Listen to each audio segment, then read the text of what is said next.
Wrestling Mama.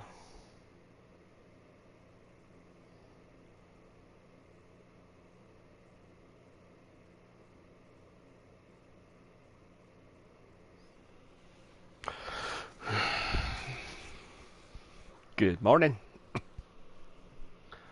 Wait and see if anybody else gets in here before I start this.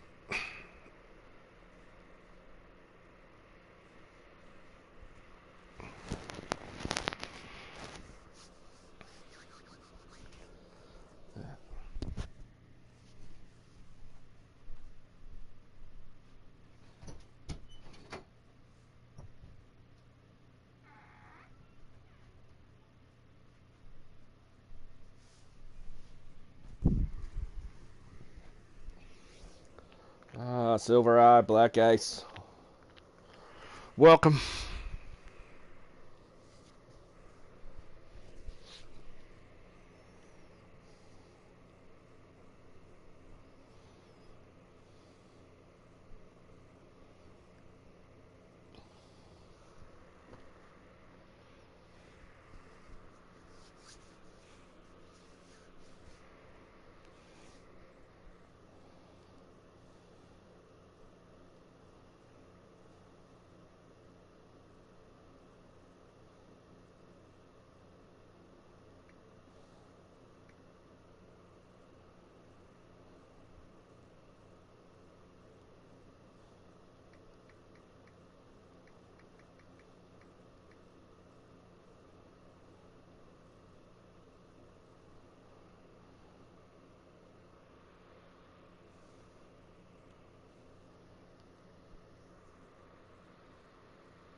That's cool.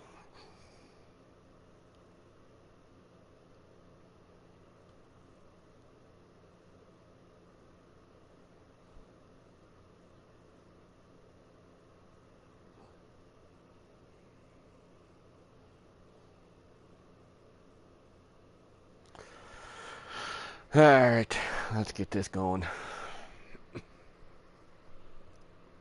Hopefully more people will show up as going along here.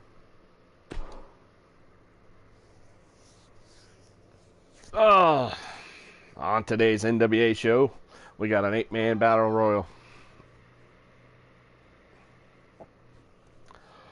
It looks like it's Barry Windham, Wahoo McDaniel, DDP, Cactus Jack, Kevin Sullivan, Manny Fernandez, Ronnie Garvin, and Dr. Death Steve Williams. And we got Buddy Roberts going one-on-one with Fujinami. The Road Warriors will take on the Von Erichs. A fatal four-way between Luger, Booker T, Goldberg, and Ricky Steamboat. Sting and Larry Zbyszko go one-on-one. Arn Anderson and Tully Blanchard against the Rock and Roll Express. And then the main event will be Ric Flair versus Dusty Rhodes.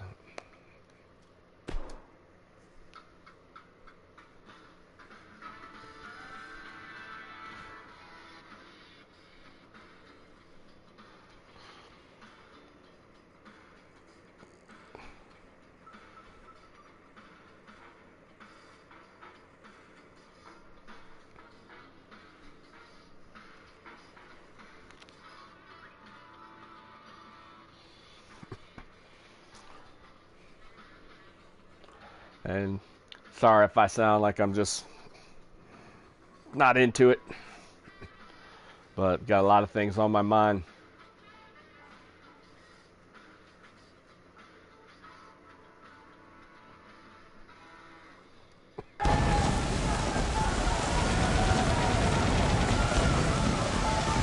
Which Kevin is that, Wrestling Mama? Because if that's Kevin Nash, he's on the WWF show, which is Diesel. And I'll probably go to that right after this show's over because I got the NWA and the WWF.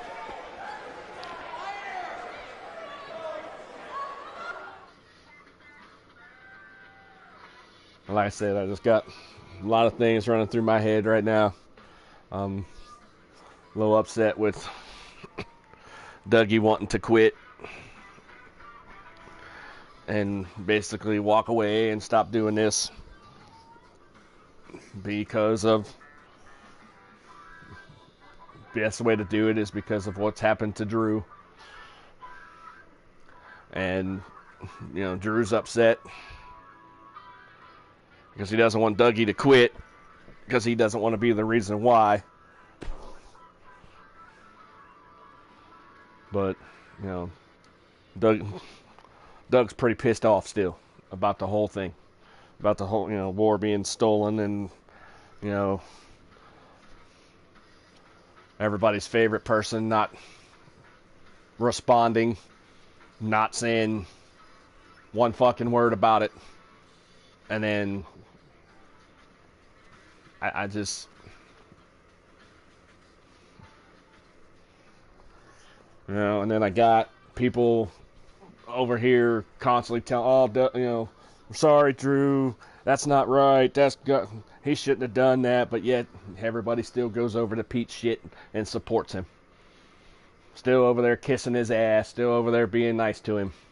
And then you come over here and say all these shit you guys say to Drew, which has really got me angry. You can't have it both ways, people. You can't tell a 10-year-old, now 11-year-old, that it's wrong, he shouldn't have done that, and then go over and support the guy who did it without calling him out on it.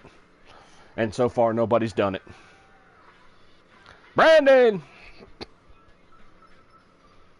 You know, I haven't lost my shit. I haven't been up, you know, like Dougie did, because Dougie's taking it a lot harder than I am.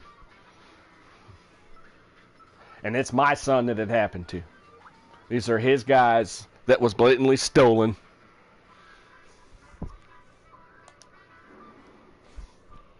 And, you know, like I said, that's Dougie's just pissed off. GSA Wrestling, what's up? Here we see Cactus Jack. Like I said, I may not be into this too much. I'll do what I can. I'm for GSA Wrestling. I don't know if you've been around or not, if you heard the podcast we did, but my son's tag team was basically ripped off, used in another company. Didn't even change nothing, just blatantly ripped them off, and then tried to pass them off as somebody else's work. And I'm a little pissed off that people come over here and tell my son, oh, he shouldn't have done that, that's wrong, that's this, but then go and support the guy that did it.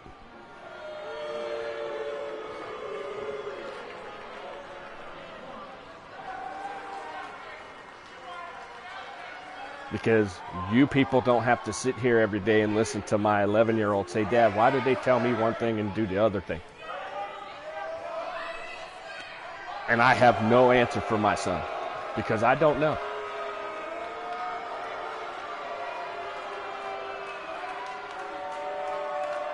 I mean, it's at the point now where he's seriously thinking about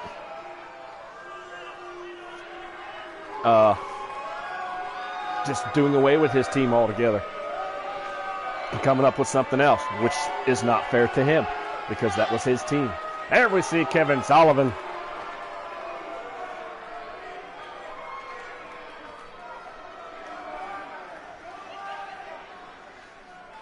Yes, there is, unfortunately.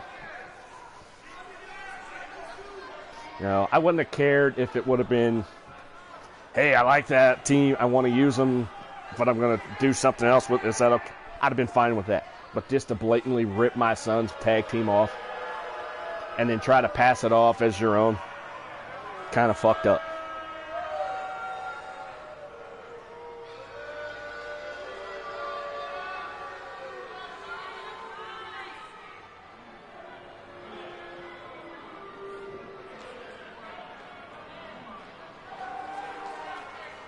Yeah, happened to you, Silver Eye?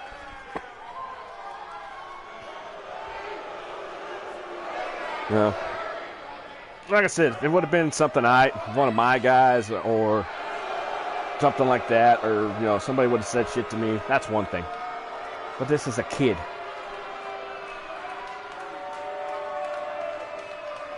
It was a 10-year-old kid who's now turned 11 who has no clue why somebody would do that and doesn't understand why when he's on or he's around, people tell him one thing, but then still go support this guy.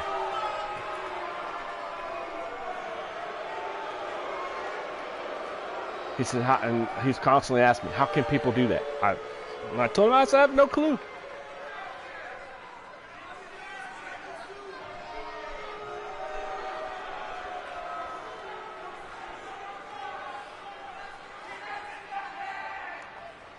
Well, there was a huge call on Skype last night between people, and somebody thought he was real hard, thought he was a cyber warrior, until Doug put him in his place and broke it down and explained everything for him. But his words that pissed me off more than anything from what I was told was, how could he trust the word of a 10-year-old? That's not just the 10-year-old, you piece of shit. That's my 10-year-old. Well, now he's 11.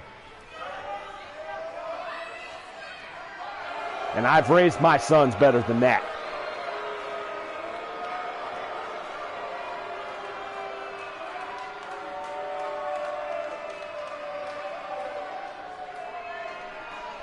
So as of now, this is what I'm doing. And I don't give a fuck who gets pissed, who quits, who does whatever. I am drawing the fucking line. Either you're going to support him and say, oh, whatever he did is fine, or you're going to fucking call him out and fucking do away with him. And you're going to support my son like you said you would. Otherwise, get the fuck out. I don't want nothing to do with you people no more. I'm done. You're not going to tell my son one thing and then turn around and support that motherfucker. I'm not doing it no more. So the line has been drawn. That's how it is. Either you support him or you support us. That's it. No more supporting both. I'm not going to have it. I'm not going to have people over here telling my son and telling me, oh, we support you and we agree with you, but then go over there and kiss his ass. I'm done doing, no more of that shit. And I don't give a fuck who gets pissed off or who whatever.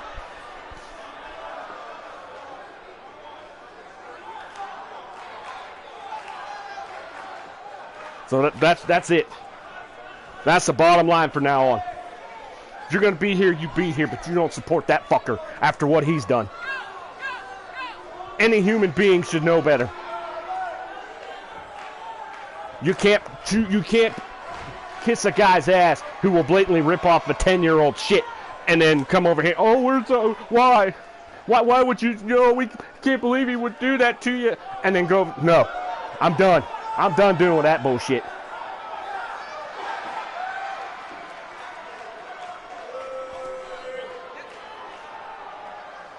Ever see Wahoo McDaniel? I mean, we have proven without a shadow of a doubt what this guy has done. Countless of times. But yet, people still want to kiss his ass. Just because, oh, he's the almighty Pete Wall, and he's the Godfather. Well, you know what? Fuck him.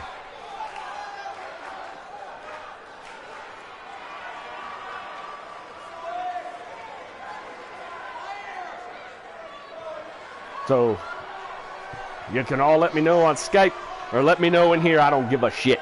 If you want out, just let me know.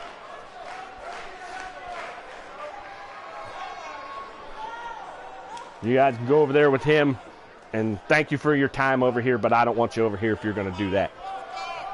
You're not going to tell me one thing and then go over there and kiss his ass. Because you're not going to play both fucking sides. Fuck that. That's bullshit.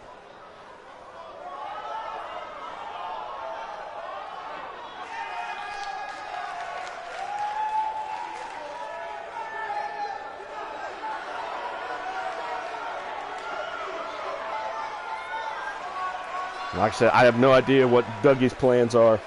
He's upset. I've tried to talk him into keeping GWA, but he's still not sure. But I'm drawing the line in the sand when it comes to UCW. Because this is my son. My son that was blatantly disrespected. My son that was slapped in the face by an adult. And everybody else seems to just oh, it's okay. We'll just let it go. It's no big deal.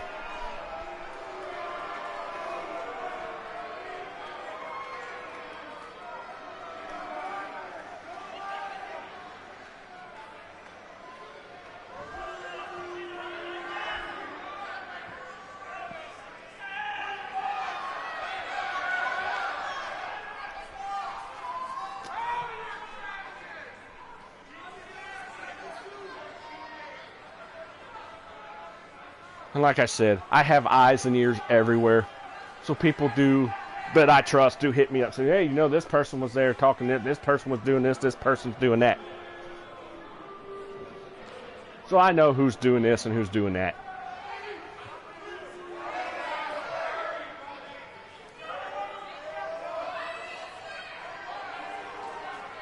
Thank you, Lucius.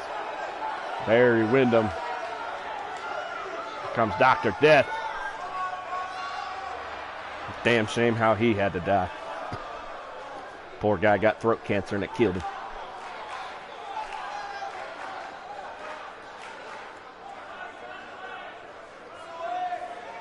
But yeah. And if people can't understand why I'm pissed, or why I basically said this is it, it's either this or that, then I don't know what else to tell you.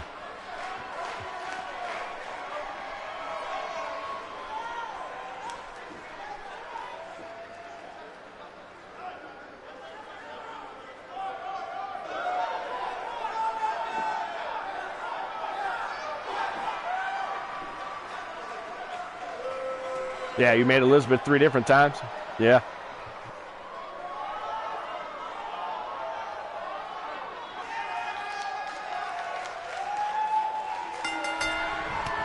Holy shit, they're all in the ring. Kevin Sullivan going after Manny Fernandez. Oh, damn. Ronnie Garvin going after Cactus Jack. There we got Dr. Death and Barry Windham.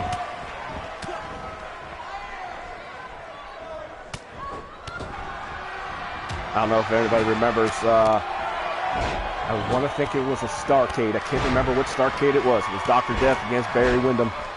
And they were both baby faces at the time. And at some point during the match, Barry Windham ended up hitting Dr. Death in the nuts to win the match. Cactus Jack's got Garvin. He's about to be gone. Wahoo going to work on Manny Fernandez.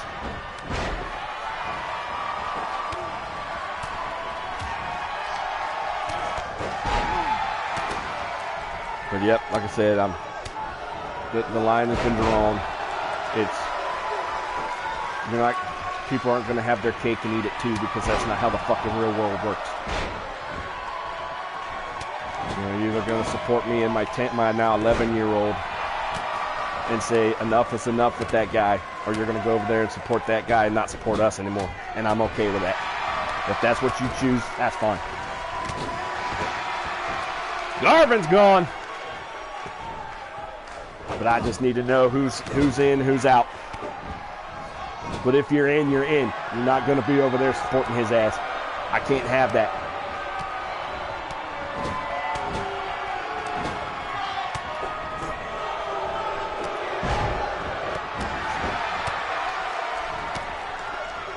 Yes, I am. I'm fucking pissed off, mama.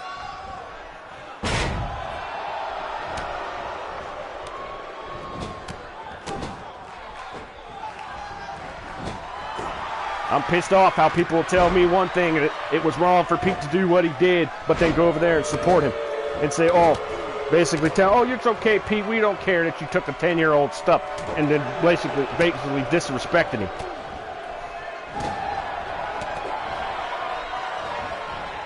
Because like I said, I'm the one who has to sit here and tell my 11-year-old that I have no clue why people tell him one thing and then do the opposite. Doug has to listen to it on the phone, him crying because he can't understand why people would be okay with somebody doing that to him. So I'm done. So as of now, it's him or me.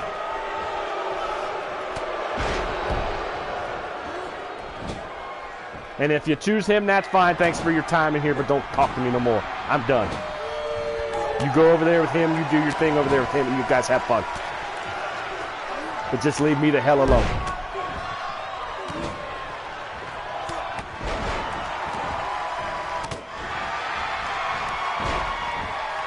So if anybody wants out, please hit me up on Skype, let me know. Leave a comment after the video's over, or leave a comment here in the chat that says I'm out. I'm you know, it is what it is.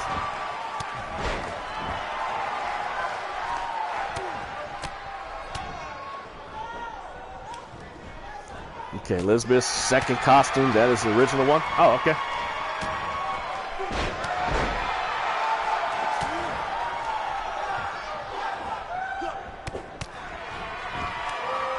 Because if anybody's paid attention, Drew really doesn't want anything to do with this anymore.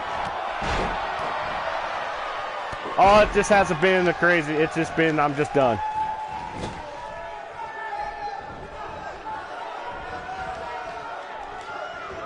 No, I'm not worried about what you guys did with Zerk. The war singles character, Zerk and I have been talking about. I'm not pissed off about that. Because he had no idea, and him being a veteran and, you know, always playing this World of Tanks or whatever the hell it is, and him wanting to, I don't have a problem with that.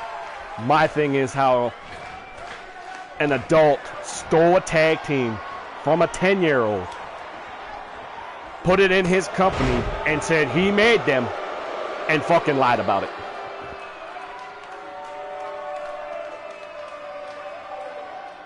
And then when he got called out on it, he changed this or that, but it was still the same guys. And then he goes to the, oh, they're black now because the people that wanted them wanted to be black, and I never got the memo. But they were in this company for how long before he turned them black?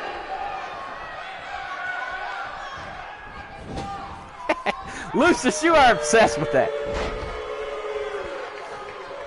But yeah, I don't have a problem with the war singles guy. Like I said, I told Zerk that.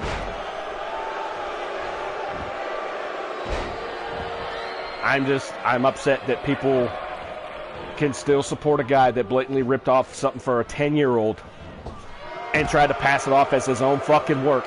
Got another guy involved and had this guy believing it was his stuff until the guy was shown the truth last night on a Skype call.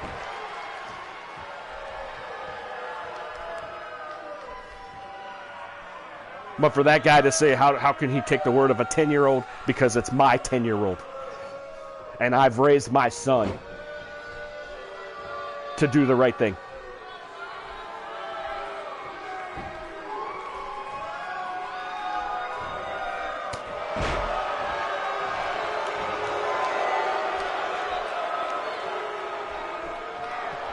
Oh, it's down to DDP and Cactus Jack. These two guys were tag team partners at one point back in the day. Now they're going at it. We got blood. Like I said, I'm just done. I'm not having it anymore. I'm not going to have people telling my son and telling me, you know, Pete was wrong. He shouldn't have done that. And why would he do that and be supportive over here, but then go right over there and kiss his ass? I'm not doing it. I'm not having it. So choose. I said I wouldn't do this, but fuck it, I'm doing it. Choose. You either choose that motherfucker or you choose us. Plain and simple. And if you choose him, I understand. But please, just go over there and leave me and my son alone.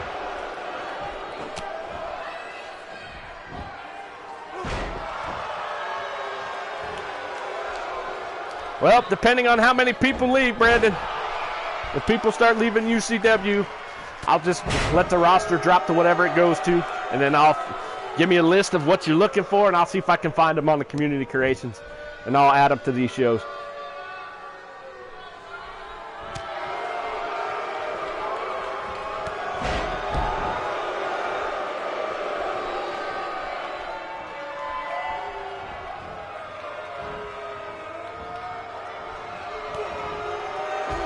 No, DDP is the winner.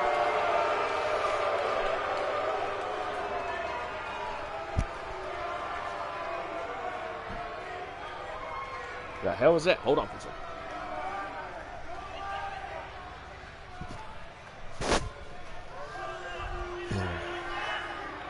Like the neighbors across the street. Drive me crazy. I didn't think DDP would win this match.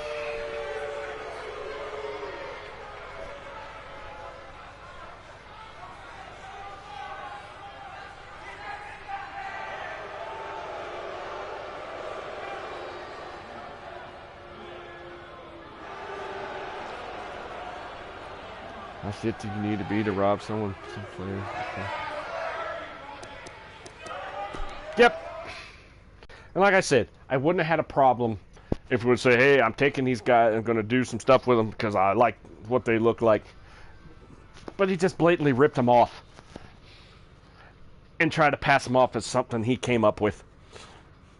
And they were my son's characters that Doug took weeks to make because Drew was too damn picky and didn't like this, didn't like that, and he wanted this, he wanted that. And they are in the old character reveals for GWA way before they ever made a damn appearance in RWO.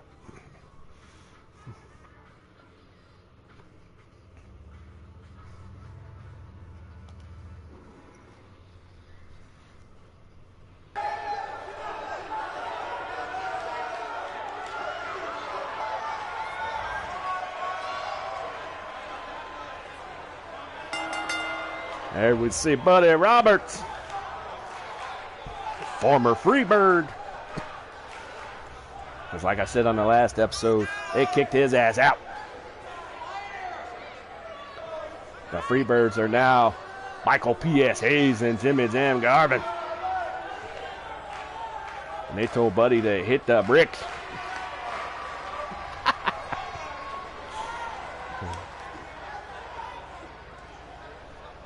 I always thought this guy was underrated. I don't think people gave him credit for what he did.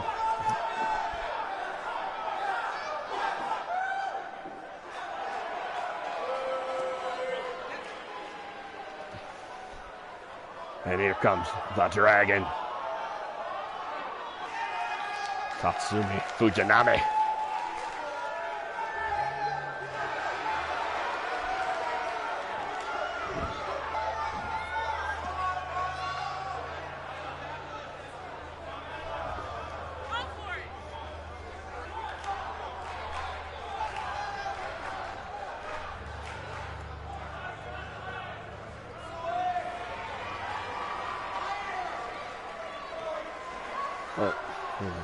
Like I said, I didn't want to have to do what I'm doing, but I have to.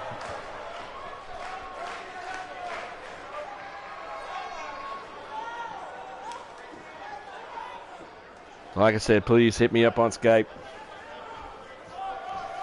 Hit me up on here. Let me know if you're in, if you're out. Here we go. Oh, that was weird.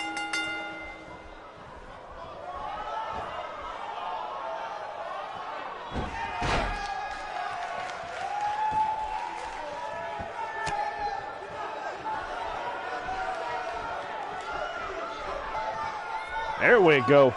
Collar elbow tie up. He's got Buddy in the corner.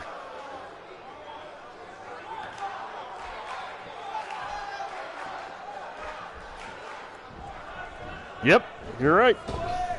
You're right, TJ. I said Buddy don't get a lot of credit, which is crazy.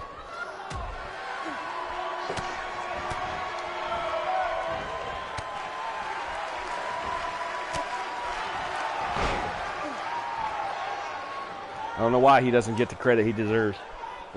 I always thought he was better than everybody claimed he was or assumed he was.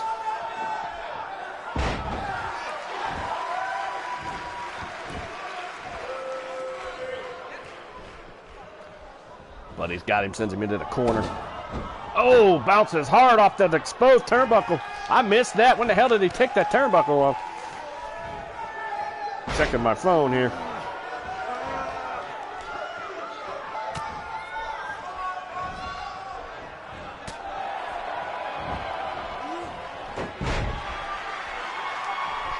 Yep, like I said, I've drawn the line in the sand.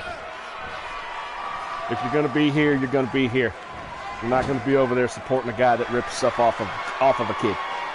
I just don't. If you are, then please stay over there and don't come over here. And I'll say it again. I don't care who it pisses off, because it didn't happen to your kid. Didn't happen to your son. It happened to my kid, my son. So I'm going to protect my son.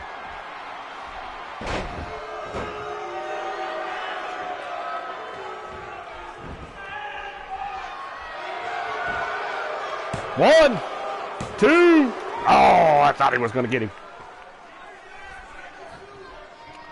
Buddy can't believe it. He thought he had it.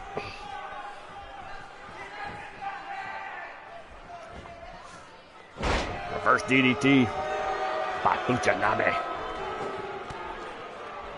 Kip Hayes.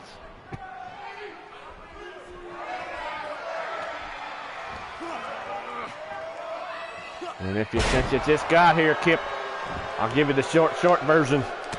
The short version is this. I've drawn a line in the sand for everybody. It's either going to be support UCW, me and my kids, or you go support the guy that ripped the stuff off my 10-year-old. Well, sorry, my 11-year-old. I got to... Yeah. And if you're going to do that, I don't want you here. If you're going to support a guy that can blatantly rip off stuff from somebody else and say it's his, please go over there and stay. And just leave me the hell alone.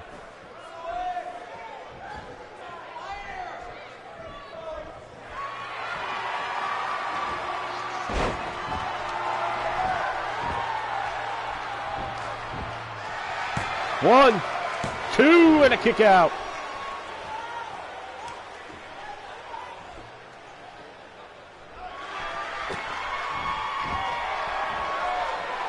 So yeah, so I'm sure we got him in the dragon sleeper. Nope. Let him go, too close to the ropes. So I'm sure I'll be getting hit up on Skype, or maybe people will be leaving comments after this is over and it loads that they want out, which, you know, I'm okay with that. Because I understand people are how people are thinking. You know, oh my God, if we say something bad about the almighty Pete Wall, then other people are going to hate us. And you know what? I don't give a shit. I don't care who hates me. I don't care who's pissed off at me because I'm doing this. I don't give a shit. Because I am not supporting a guy that blatantly ripped stuff off of a kid and tried to pass it off as shit he did.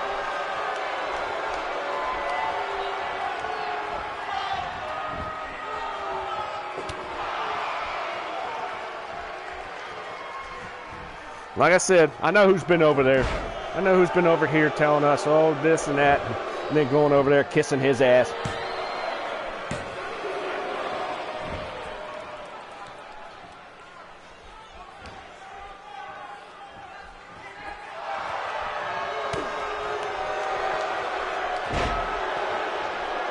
Uh-oh, they're both down. Oh. Buddy gonna try to roll over there and go for the cover. What's he doing?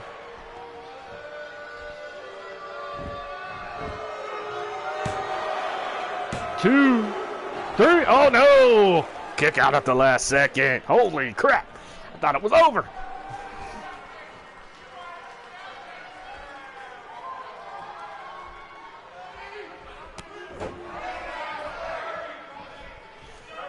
Well, it's you just got here, buddy. I'll give you the short version, too. I've drawn a line in the sand for everybody. You're either going to pick Pete Wall or you're going to pick UCW and support me and my son. You're not gonna, people aren't going to be over here telling Drew they feel bad for him, they're sorry it happened to him, to go over there and kiss Pete's ass.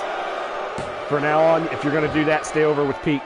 Otherwise, you come over here and we'll try to have fun.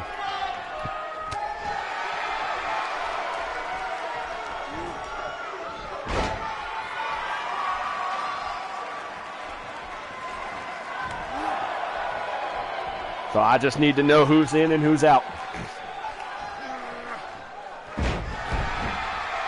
And I'm telling you now, you tell me you're in, you're in. If I find out you're over there, you're fucking fired.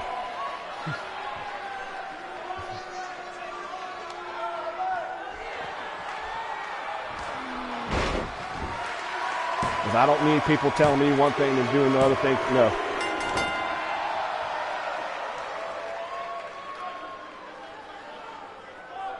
Like I said, I don't care who gets pissed off. I don't care who leaves UCW. I don't care anymore.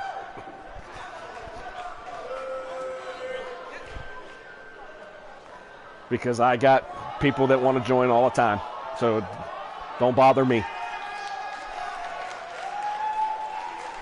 If I have to, I'll make my roster just to a certain amount of people and get a bunch of legends and do more legend stuff.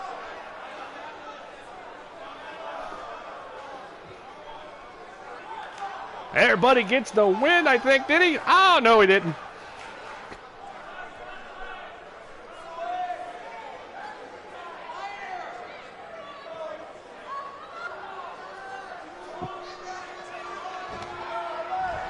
Black ice.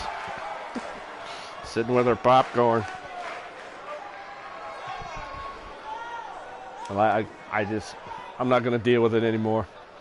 I'm not going to have people tell me what they think I want to hear and then go over there and kiss his ass, tell him what they think he wants to hear. No. So, I'm throwing it out there. I don't give a shit. It's time to fucking choose, people.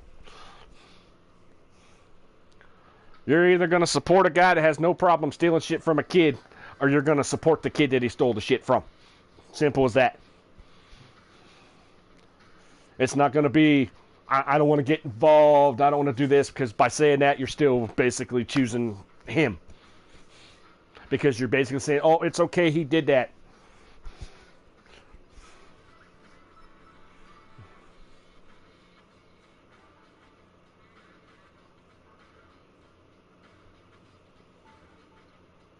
So, like I said, and I'm sure, plenty of people are going to quit now.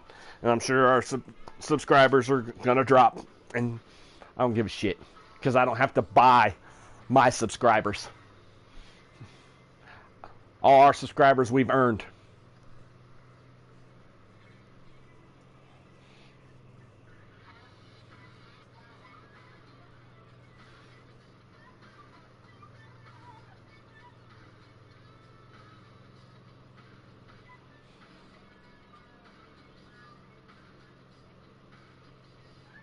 Like I said, that's why Doug's ready to go, because he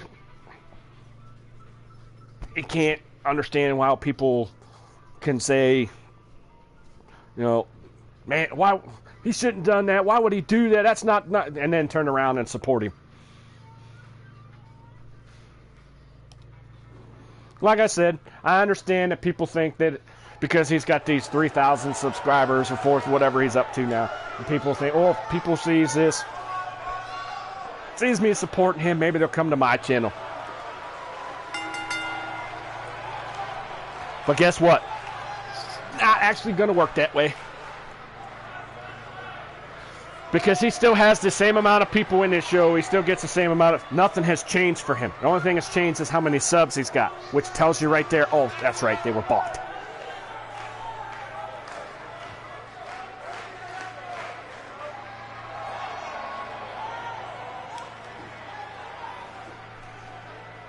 And poor Blaze took a hit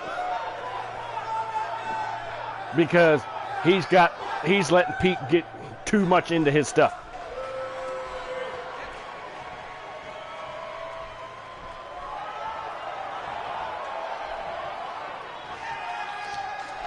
And people see it.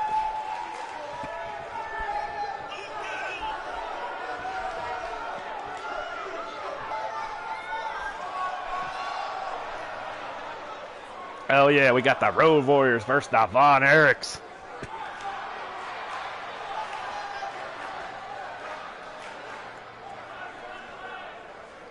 The Road Warriors are in their old black, all black stuff that they wore to AWA when they were in the NWA for how many years.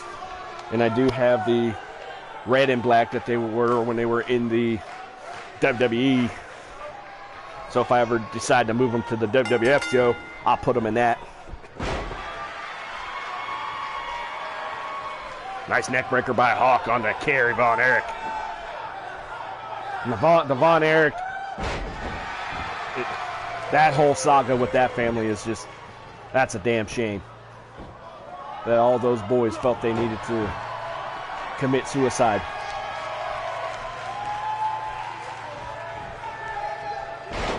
Drops him with a neck breaker.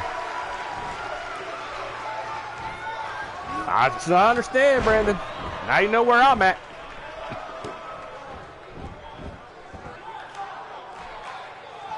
But Kerry was never the same after his motorcycle accident. He ended up having the foot amputated, and you know, he was just never, you know, and poor David, I forget what he passed away from. He developed something and passed away. But, you know, Kerry, Mike, Chris, they all killed themselves. Kevin's the only brother left.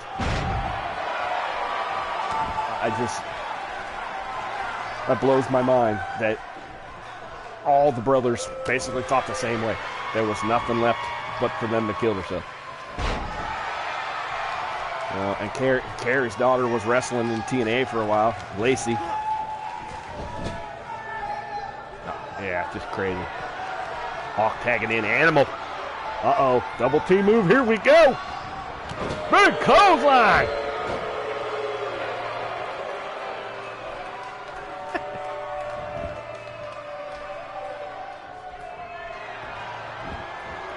Oh, you're welcome, Kip. I was telling the boys the other day. I said, I missed these days. And they said, what do you mean? I said, on the weekends, you could get up like 10 o'clock in the morning, turn on a channel, and then you could watch wrestling on multiple channels for most of the day. And I said, did you see some of the same matches over and over? I said, yes, you did. But they tweaked some stuff for that particular area it was on TV for. And you could see where they would tweak stuff, but it was pretty much the same matches. And I miss getting up Saturday mornings for cartoons and watching wrestling, because, you know, my kids don't get to do that, because there is no more Saturday morning cartoons. You know, for guys that, you know, are my age, you know, 45 and, you know, 40 and up, you know, they remember that. They remember what it was like. Maybe even some 30-year-olds might have remembered, you know, but you remember Saturday was the best day of the week, man. You got up at 6 o'clock, got your breakfast ready. This cartoon started by 7. You watch cartoons, and, you know, and then when you got into wrestling, you watch wrestling, and, you know, kids these days just don't have no clue. You know, and then they like to tease me because I get on iHeartRadio and I listen to Casey Kasem's Top 40 all the time. They said, why are you listening to this? I said, you guys just don't get it. I said, this was another thing that we all love to do. You'd wait for Saturday, you know, Saturday afternoon, you know, and it was 3 hours. You'd sit there and you'd listen to all those songs, you know. And if you were crazy enough, you were making your mixtapes on your big boom boxes.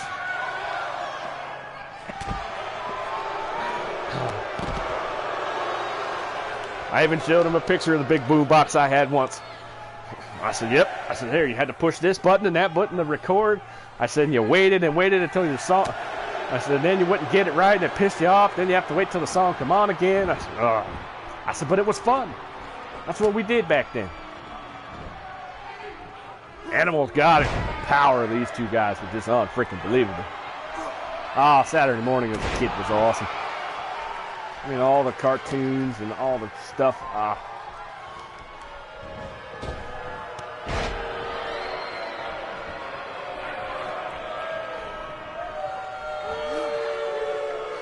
Like I said, my kids, and they don't have no clue what that's like.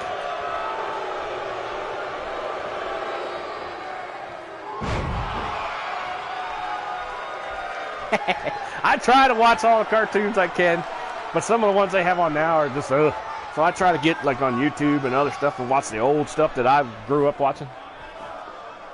Carrie's gonna go up. I thought he was gonna go for the cover.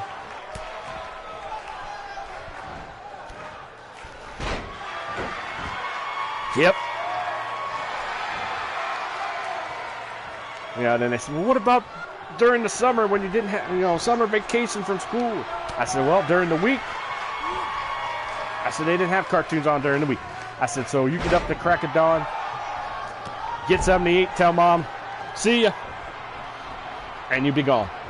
Be out the door, wouldn't come home until supper time. I said, but then on Saturdays, you stayed home and you waited till stuff was done, and then you went out.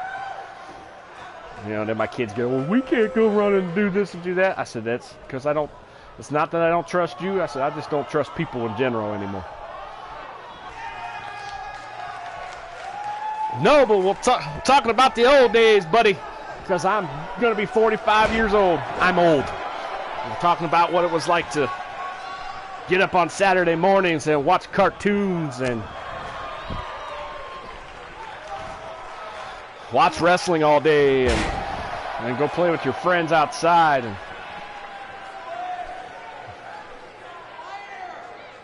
just reminiscing, because that's what this is all about. That's why I do all this legend stuff, to get people reminiscing about the old days and talking about what they did when they were a kid and remembering these guys. And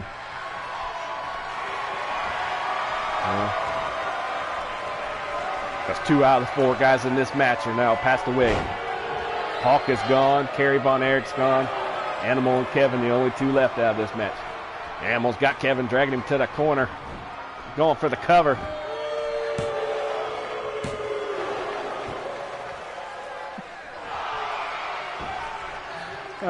Dinosaurs, lovable dinosaurs. Yes, we're old. I'm okay with that. I'm okay with being old.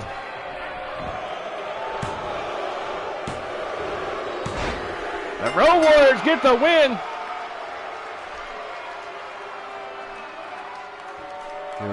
Because now I get to watch my kids grow up. And I get to see the world through their perspective, so to speak. Because they'll start talking about, and I'm just going, okay, so that's how you think this and that. And it's very interesting talking to my children on how I think about things and how they think about things.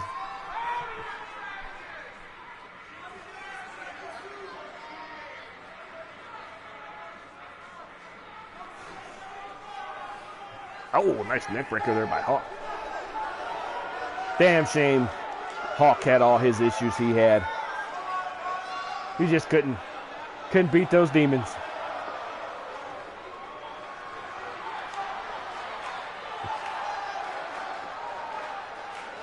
Oh, I remember doing that.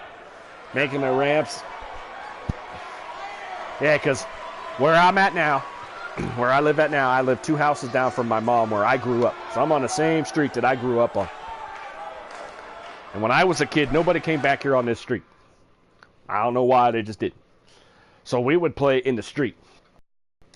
And we would make the ramps in the street. I remember being little and having the big wheels and go flying down the street and hit your brake and do spin outs. And back in the day was fun. There we see Goldberg, Booker T, Lex Luger,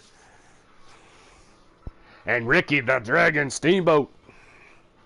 Yeah, it's just a different time from then and that,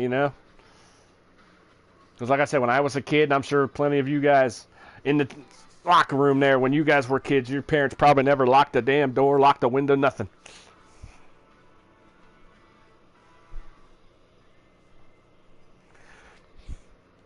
Because I can tell you now, I lock everything up at night.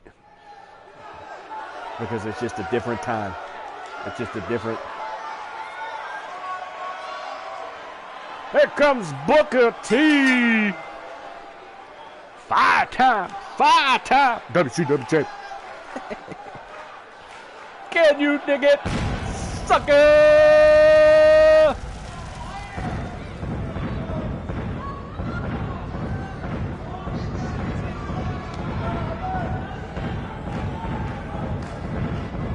I always wondered when it come to Booker T, and they approached him with the, if it was somebody else's idea, if it was his idea, with the GI Bro. And if it wasn't, who was the person that walked up to him and said, hey, I want you to dress up in camouflage and fatigue and call yourself GI Bro?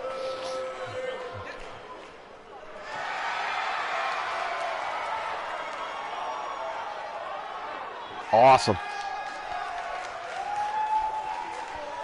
If you look back at some of the gimmicks some of these guys had, and you just go, why? Why would you let yourself do that? And since Mama was in here, I don't know if she's still in here, her boy Kevin Nash, how the hell did he let himself get talked into being Oz? Oz was the stupidest gimmick ever.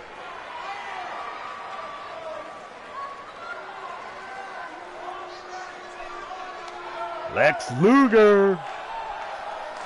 I thought he was worthless. I think the only reason this guy got over was because his physique and how he looked and how he was, yeah. He couldn't wrestle for shit.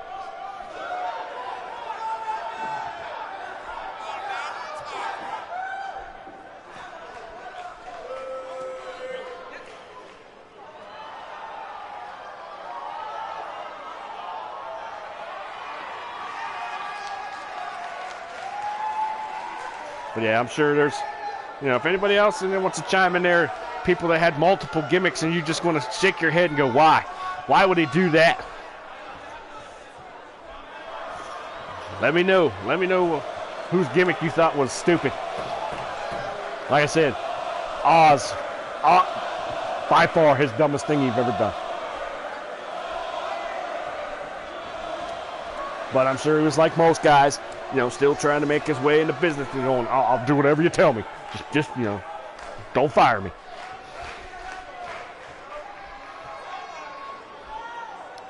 Yeah, Luger was definitely overrated.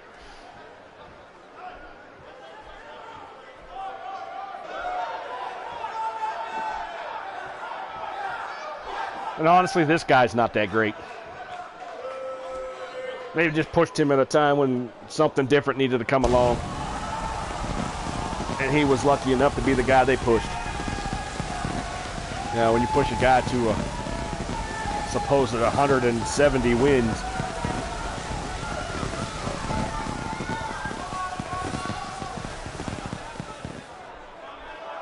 my kids love this guy. I don't know why, but they freaking love Goldberg.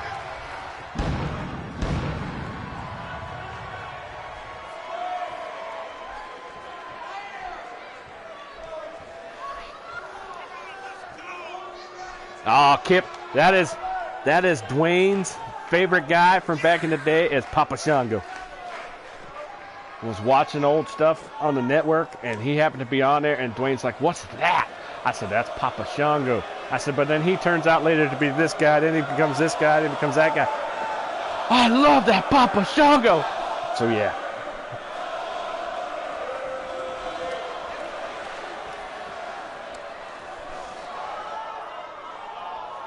I didn't like the filthy animal thing. I thought that was stupid.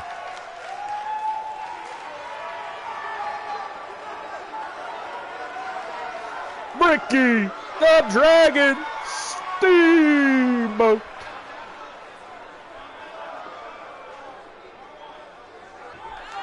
That's one of Dougie's favorite guys.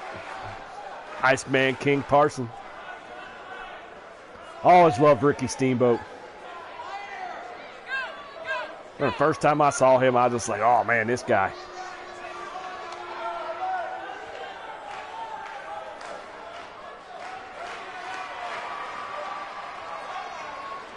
And it still amazes me that he basically went his entire career as a babyface and never once turned heel.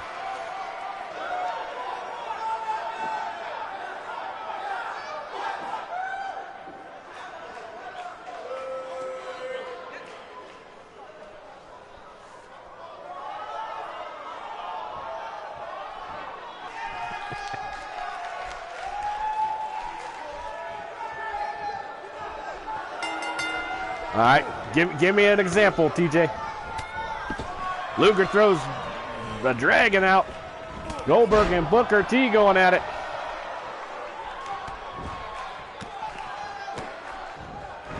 Oh, what a shot by the dragon. Oh, he's tried to stomp on Booker and missed. Big elbow to Luger by Steamboat. Yeah, give me an idea of a worse gimmick you think there, TJ, from '95.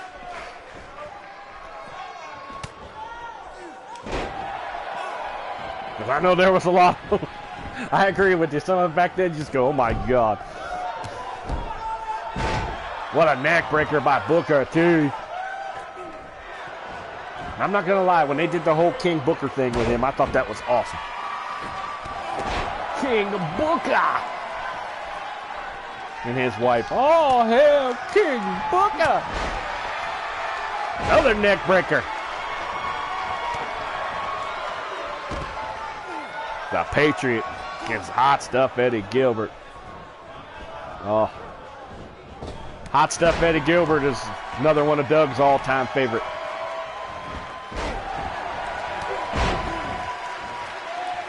Booker's out.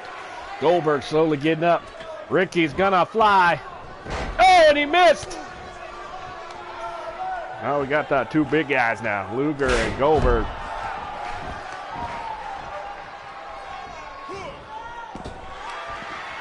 When they called him who? And you knew who it was.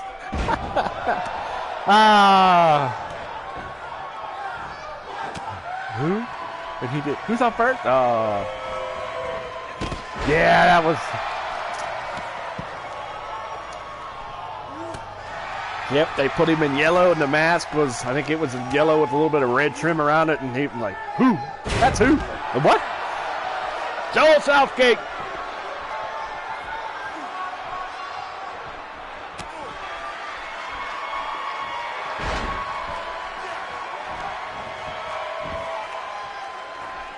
Kevin Hart in Mid-South Wrestling was a bad gimmick. Oh, this, I didn't even realize it was Owen's Hart's birthday today. If that's a fact, and happy birthday to Owen. Damn shame. He needs to be in the Hall of Fame.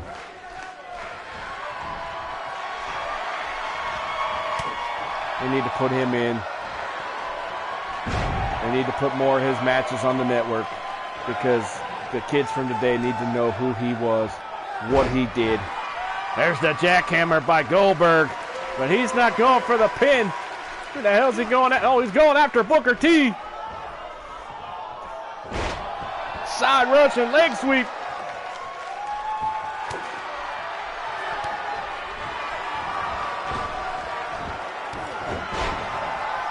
Oh, the scissors kick. It could be over. No, Ricky kicks out.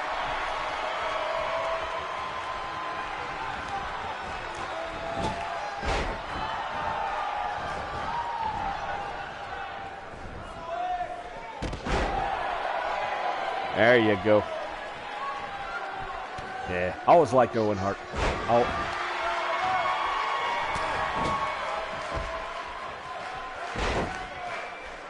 Even when he was bad and you wanted to hate him, you still had to like him.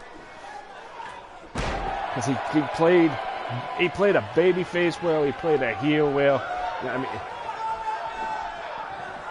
you know, when he first showed up, I don't know, as the Blue Blazer, I thought the Blue Blazer was the coolest thing ever.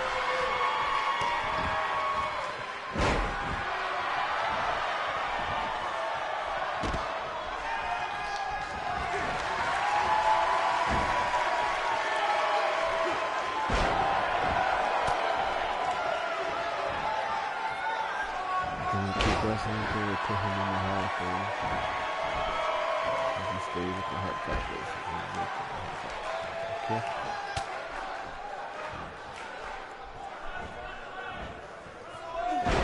I am not a nugget. Yeah. I'll never forget that. Shawn Michaels says, "You know what you are, Owen? You're that nugget, that one little nugget that just won't go away when you flush and it just keeps coming back." And then he ran with it, says, "I am not a nugget." There you go. Enough is enough, and it's time for a change. Oh.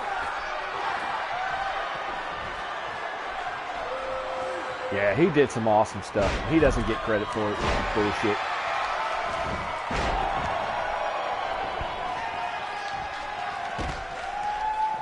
And another guy I'm very disappointed in the WWE for just basically wiping off the face of the earth off their map is Benoit. I understand there's still controversy over everything that went down, but that guy was still probably one of the best wrestlers, and the stuff he did was amazing.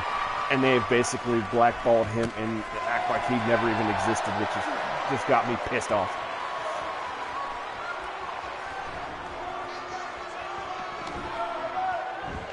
Because I honestly believe someone else did all that and made it look like him.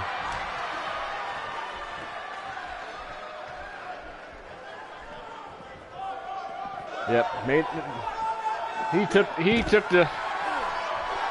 took the blame for it, but I think somebody killed him and his family. One, kick out.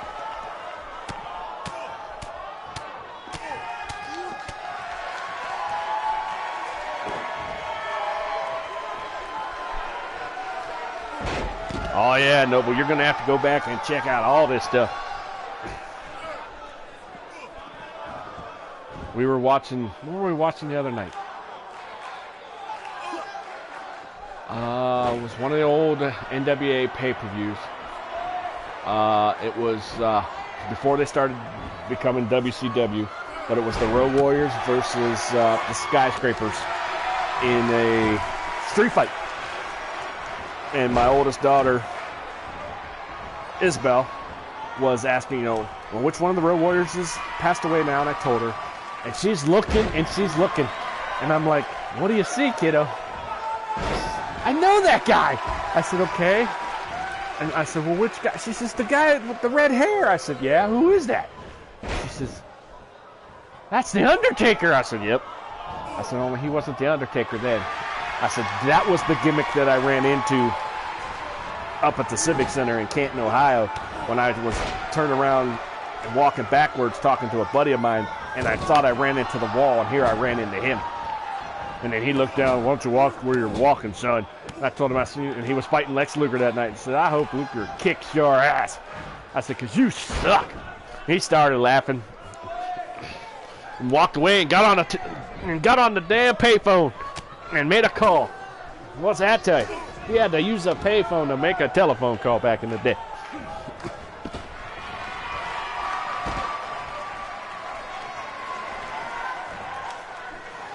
Oh, the Twin Towers, the Skyscrapers, Road Warriors, Powers of Pain, the Russians.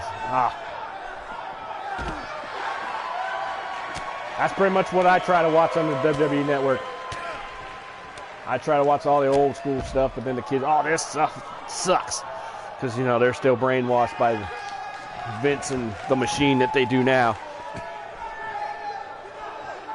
What a match. Ricky's going for the cover. One.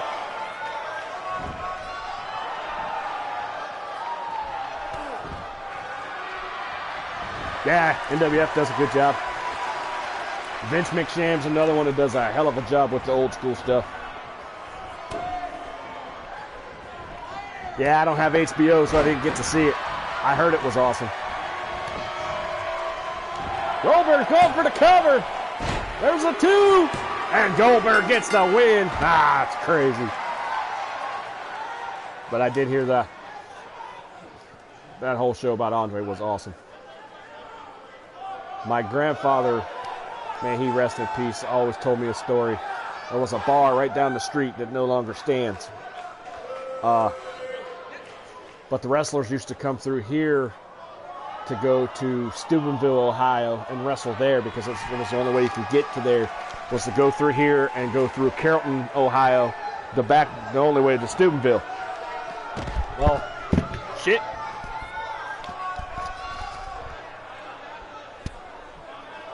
Oh, dropped the mic and everything. One night at the bar here where I live at. I live in a little town called Malvern. It was called the Brickyard. What's the name of this bar? Well, Andre was in there one night, and he ate, I forget how many damn hot dogs my grandpa used to tell me, and then washed it down. All right, TJ, with a shitload of beers. He said he couldn't believe the amount of food and the amount of alcohol this guy consumed just sitting there in like an hour's time before they were headed down to Steubenville to go wrestle that night. I'm like, oh my God. All right, Edward. Be safe out there, buddy.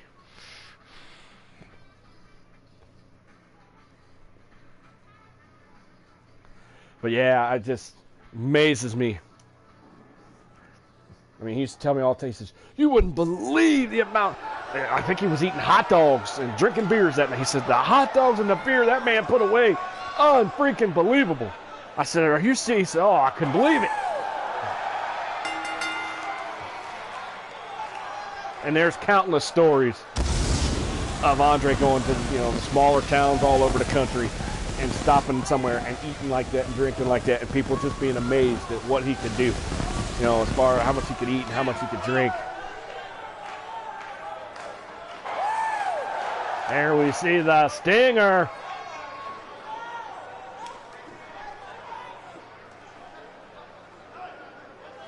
He was the face of WCW for a long time.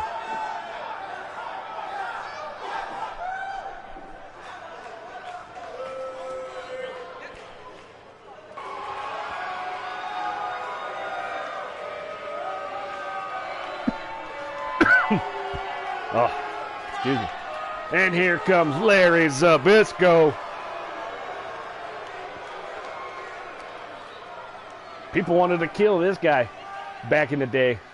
When he took out Bruno Sammartino, he got death threats. People were waiting for him in the parking lot. They were going to kill him because he took out everybody's beloved Bruno. I mean, back in the day, wrestling fans were psychotic.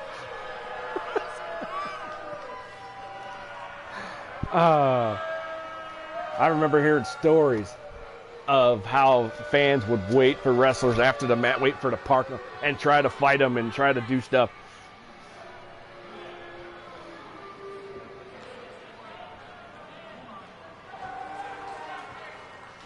Nice, you found the Owen Heart of Gold DVD for $8. Awesome.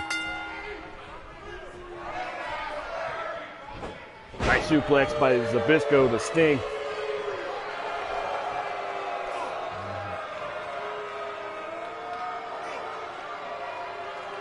Nobody help him.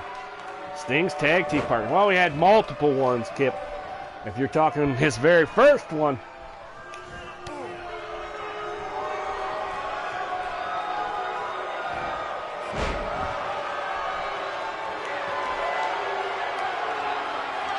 And then also you got to, what company? Because that's that question. Because he had, like I said, had different partners for different companies he was in.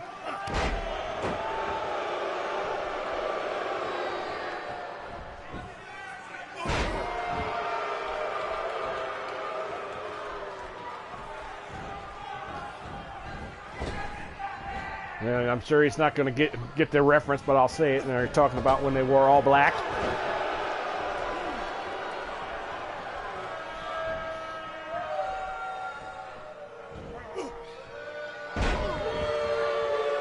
Oh, I remember that when they showed that on TV. They attacked somebody at a gas station. They broke his arm. I don't see stuff like that on TV anymore.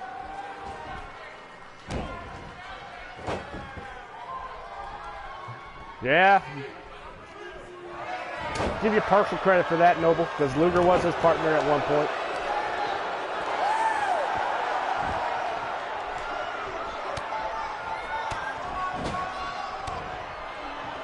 Oh, his first partner.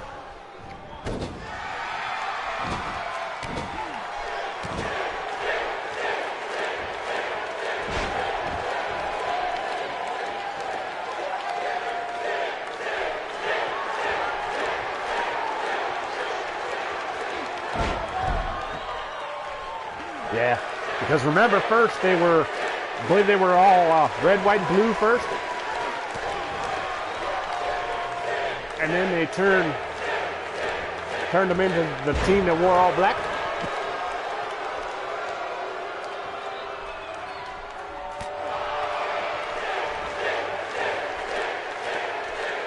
And they gave them crazy names. What a suplex by Sting. Zbyszko kicks out.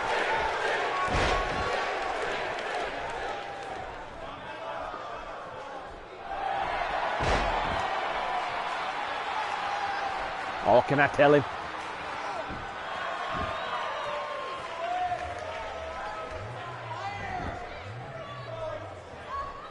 There you go, Noble.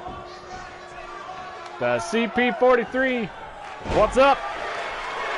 That's right, the Ultimate Warrior. Now, they didn't speak to each other for years. And then I think they finally did.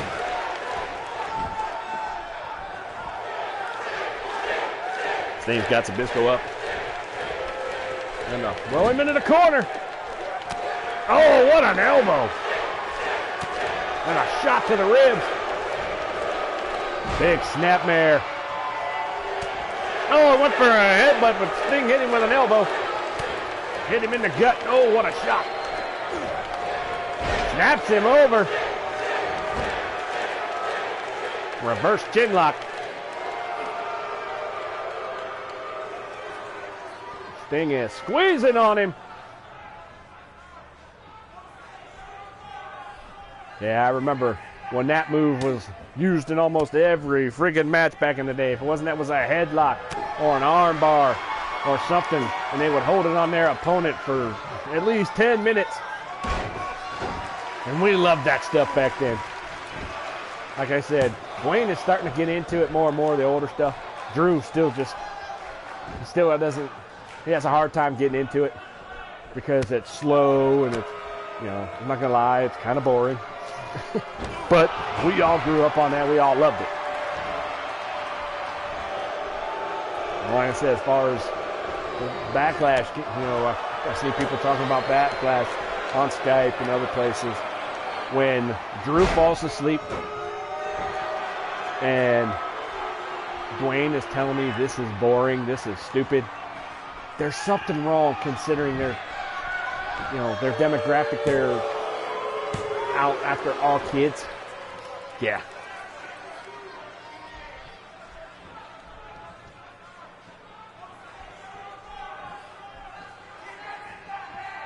Oh, good Lord. Noble, you did not know that Sting was a horseman. And Sting, didn't you say Sting's one of your favorite characters? Favorite wrestler?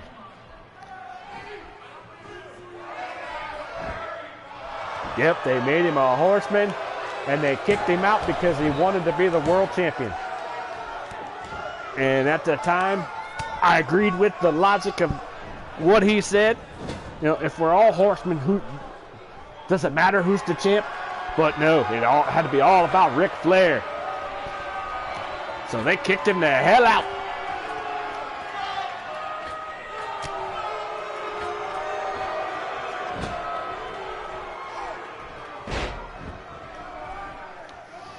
I'd say he was a horseman for maybe a few months, if that. Yeah, it wasn't very long.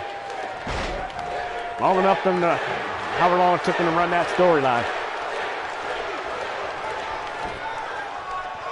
But it started because I believe he helped Flair in some situation. Flair was in the ring. I forget who it was that attacked him, but somebody attacked Flair. Sting come and helped him, so they wanted to make him a horseman. And then Sting had earned the right to face Flair for the title, and Flair wasn't having it. Yeah, it was basically just like that.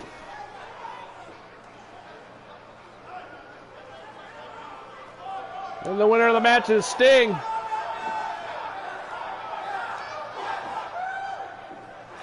But yeah, that was cool because they did that. I think it was the Clash of Champions or some kind of special show they were having when they kicked him out of the Horseman. Yep, Sid was a Horseman at one point.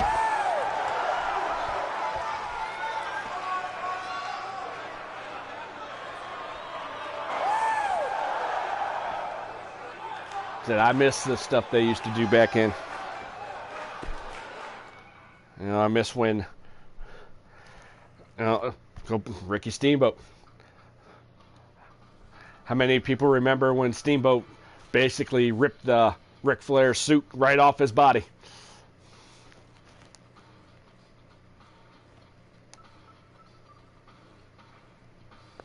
There you go. That's right, Kip. That's exactly what he said.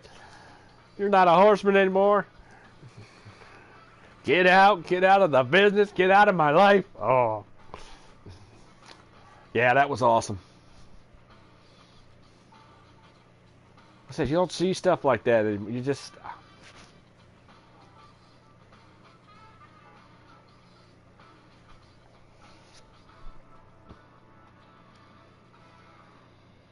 Yep. And go back, Noble, if you can watch when Barry Windham became a Horseman, because that whole thing was awesome. Yeah, definitely go back and watch when Sting was a Horseman, and go back when Barry Windham first became a Horseman.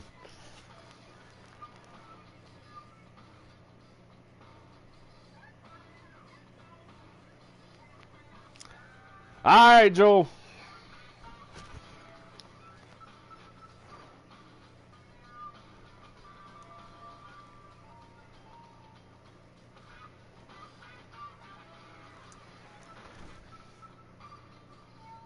Oh yeah, when Barry Windham became a Horseman, how they played that thing out. That was awesome. Because back then they didn't have all these rumor mills and have all this stuff on the internet. Yeah, 12:42 a.m. in Australia. Go get some sleep.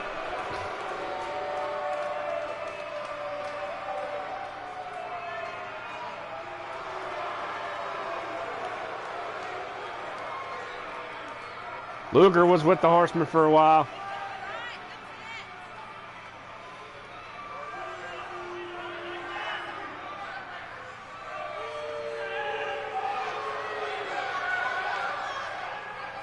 There you see him, Arn Anderson, Tully Blanchard.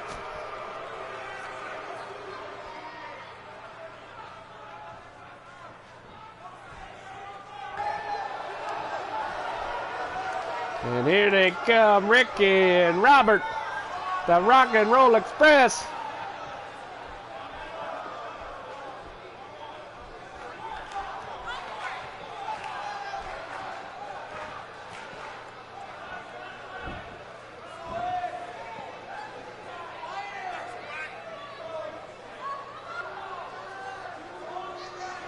Oh, I'll never forget that. When Barry turned on Luger and joined the Horsemen, and Dusty went back to the locker room and said, "What the hell are you doing? Why are you doing it?" And the locker room just started beating on Dusty. Oh, that was awesome.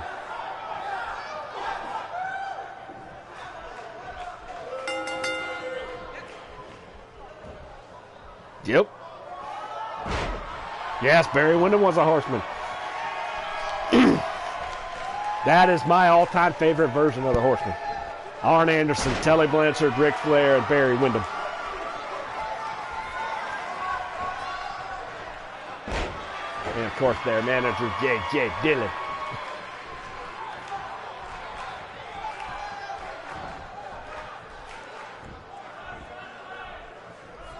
Mark Caliber.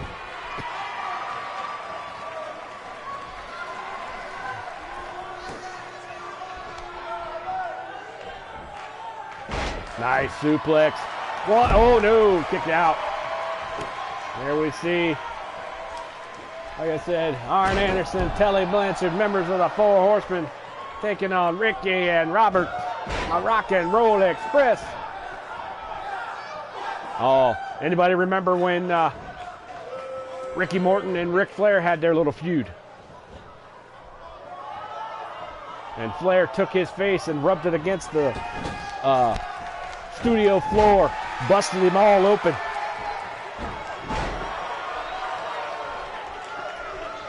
Yep, Tessa Blanchard is the daughter of Telly.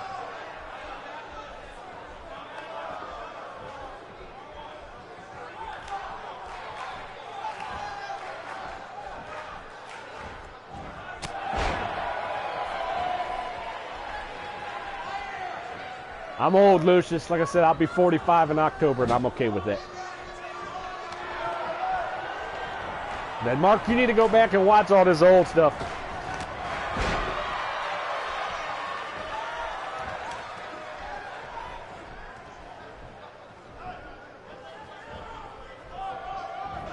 See the Horsemen.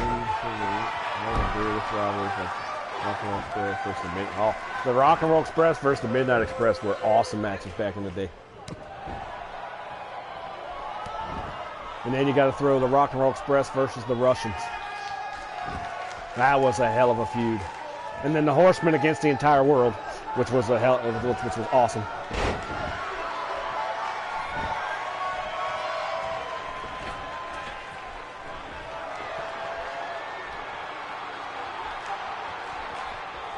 Yeah, the Horseman gimmick today would be awesome.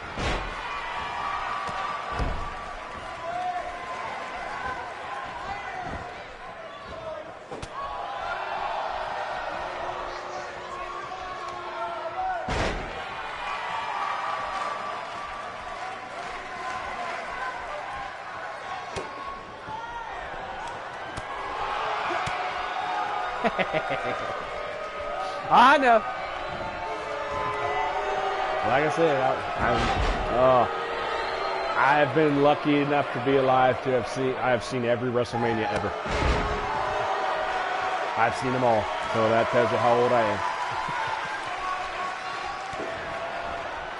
And my great grandpa got me started on wrestling. Used to go, ref, forget about cutting. Oh, come on! 1, 2, 3. Oh my God, he still got the pin. I can't believe it. But my great-grandpa was the one who got me hooked on wrestling. Used to go see him on the weekends. You know, when I was younger, I didn't want to. Because I was being forced to go see, Grandpa, and I didn't really want to. But I went and watched wrestling with him and then after that, I would go every chance I could on the weekends to go with my great-grandpa and watch wrestling. Him and I would get in arguments over who was wrestling and who was better. And, back then when you had to watch WrestleMania, you had to watch it on short circuit TV, closed circuit. You had to get this little box to even get it. It was way before cable and everything else. It was kind of hard to explain what you had to do to get it. But yeah, the American Dream versus Ric Flair was that was a good feud. And speaking of, look at that. There's the main event. Ric Flair versus Harley Race was a good one. Harley Race versus Dusty was good. Yeah, Backlash was terrible. I said I fell asleep. I don't remember what time I fell asleep, but I fell asleep during that pay-per-view. Drew fell asleep. Dwayne stayed up and watched it. And Dwayne says you couldn't believe. He said, he had a couple matches he liked. He said, when I finally woke up to turn everything on, he says, Dad, you won't believe it. I said, what, Dwayne? He says, that main event was awful. He said it was a disaster. And this is coming from an 11-year-old. They better do Money in the Bank better.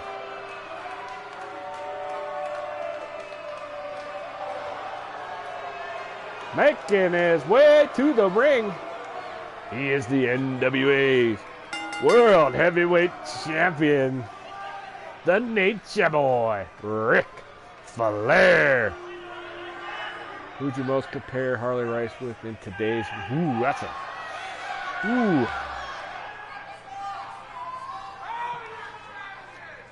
That is a tough one. Because Harley Race was a man's man. I mean, you didn't mess with that guy. I mean, there's stories about how he would grip you up with his hand and he would damn near break your bones. He was that strong with his hands. I just don't know who today, who could compare him to. That's wish Dougie was on here. Because Dougie does a better job of comparing guys from the day with the older guys.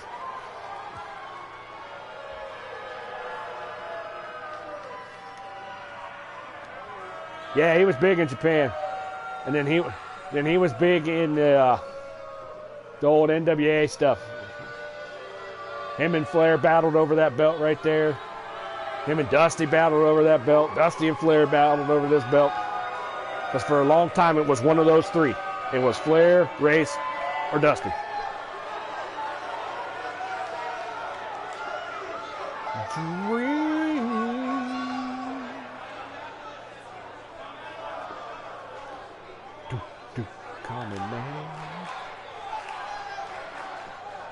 Yep. Race and Flair in the cage. Starrcade 83, I think, 84 maybe. It's called a Flair for the Gold.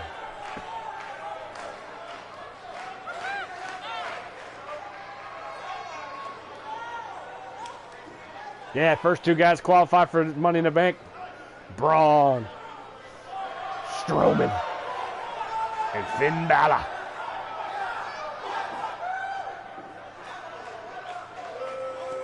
And Balor, I'm sorry, but they've just screwed him over. Did he make a mistake and hurt himself? Yes. But should he got another shot at the title? Hell yes.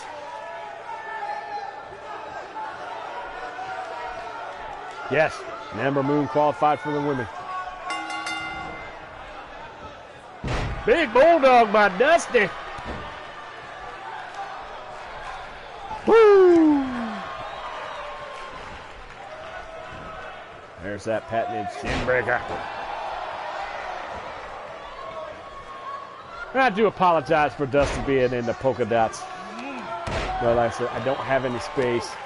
And when you do change their outfits, it takes up a roster spot, which is the dumbest thing ever.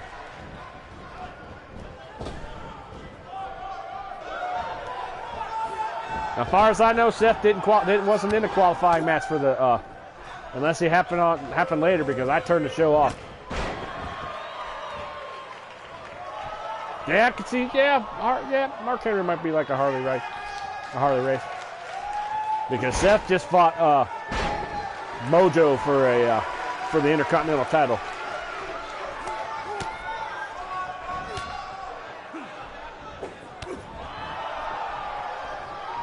Oh, I can understand why people would say Harley Race was the greatest.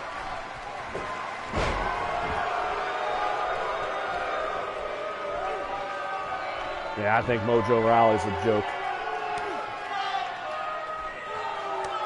Oh, slapped him in the face. And I like to tell my kids about how these guys used to talk back in the day in their promo, where they say, I'll whip your ass, twice on Sunday and all that. And so why would they say something like that? I had to explain to the kids. It's back in the day, they would wrestle, Monday through Sunday, and on the weekends, they would wrestle 2 or 3 times that day. And they're like, are you serious? I said, oh, yeah. There you go, Flair for the Gold, 83. I knew it was 83, 84. Hard Times might be the best promo ever.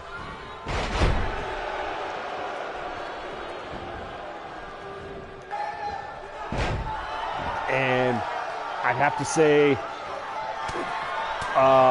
Randy Savage, Cream Rises to the Top promo, that's up there. Because when he pulls out the little things, the creamer, and he starts throwing them, yeah, good shit.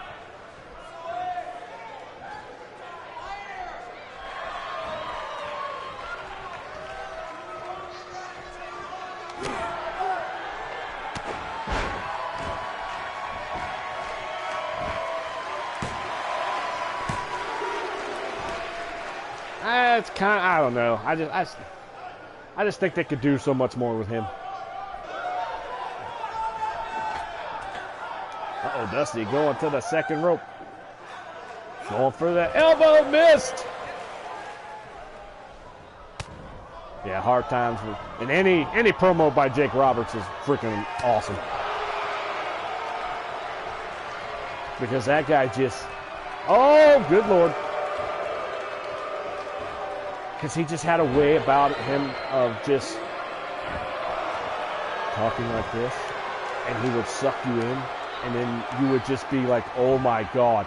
I mean, he just made you think, that guy's just, ugh. Yeah, Jake was definitely underrated.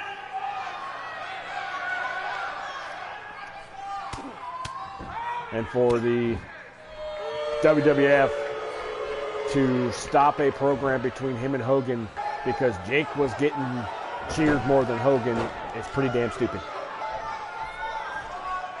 Oh, that's awesome. But yeah, Jake tells a story about how they were starting. They wrestled in two, he doesn't remember the towns they were in, but they wrestled in two different cities, and the place sold out. But because the crowd was more for Jake than they were for Hogan, they stopped it. And Jake said, my only question was, what's the problem? And then he said, well, they're cheering for you. He says, and your point? They're cheering for you, not Hogan. He says, are the seats sold out? Are we making money? And they said, well, yeah. He says, then what's the big deal? And I guess their response to him was, it would screw up our marketing of Hogan. I don't see how that's even a logical thought, but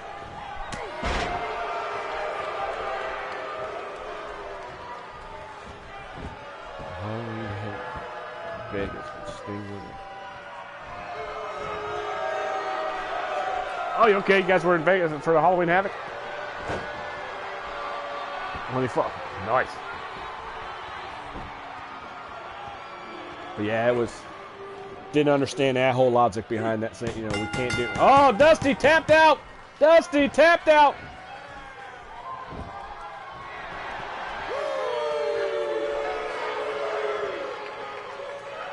Oh, they don't make a lot of promos like, you know.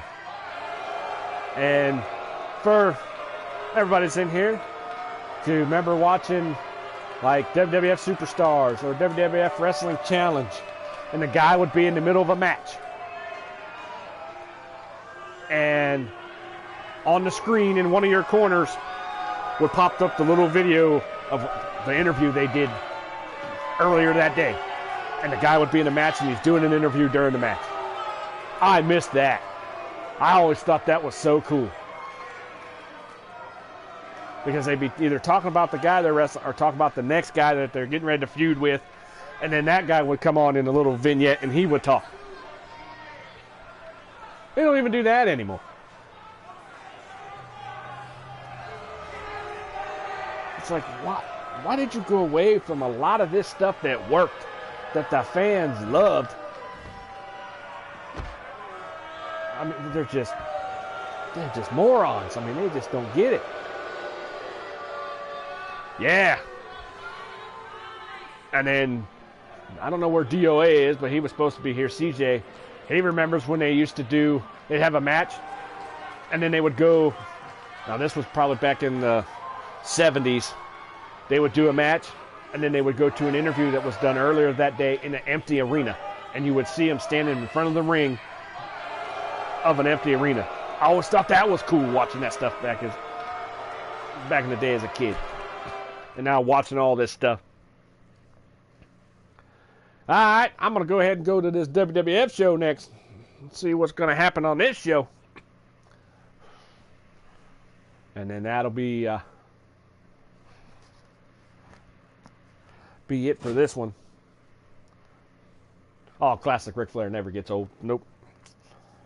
And like I said, I do apologize for not putting Dusty in his, you know, the stuff he wore for NWA, but I don't have a spot to take up. You know, it's stupid how. Yep. But it's stupid that if you change these guys' outfits, it takes up a roster spot. Dumbest thing they did.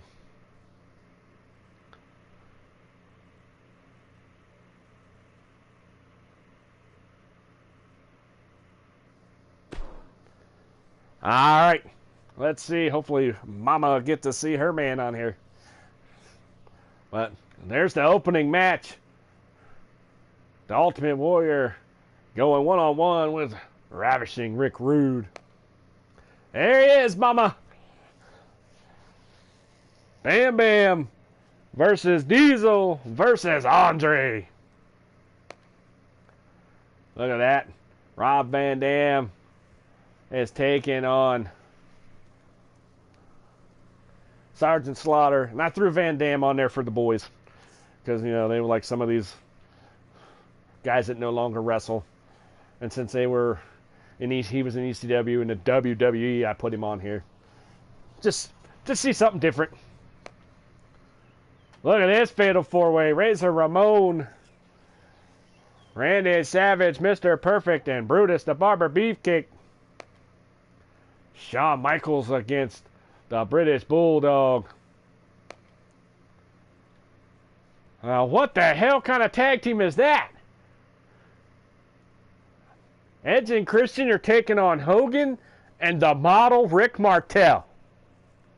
Like I said, I don't book the matches. I just let the computer book it, and then I just run it and see what happens. And then we got a promo by the Rattlesnake. Oh, my.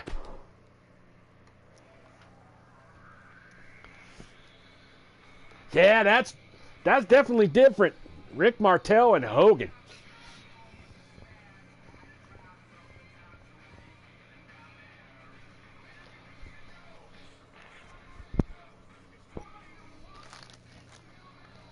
Well, Mama's going to get to see her guy, Kevin Nash.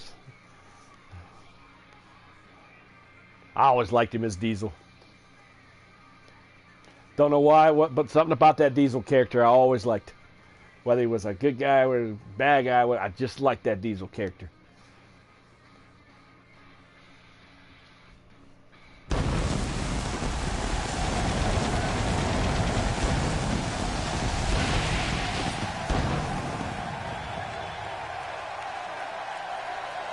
Yep. Yeah, and in the WWF, Vince would interview everybody.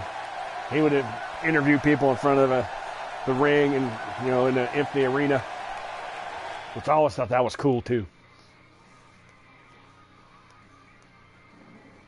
There it is. Prime Time Wrestling.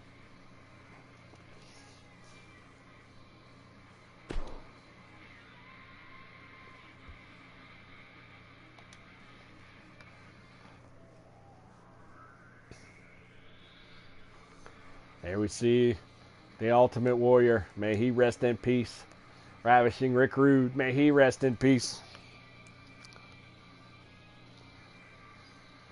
Like I said, the more and more I watch old stuff and I see these guys on this game, and it breaks my heart knowing that how many of these guys are gone now. Because, that was my childhood. All these guys are gone.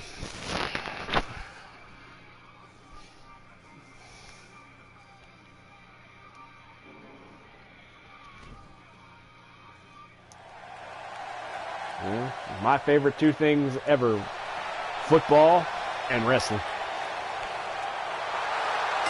Here comes the Warrior.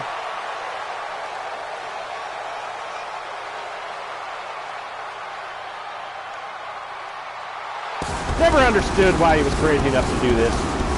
Run to the ring full speed before a match. Oh, the pose down. Good stuff.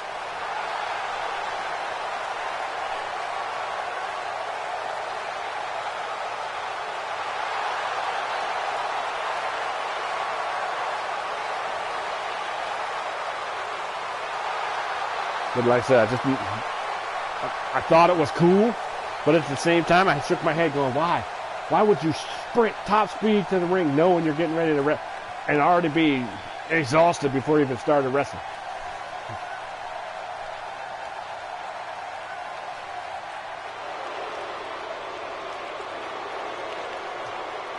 Here he comes.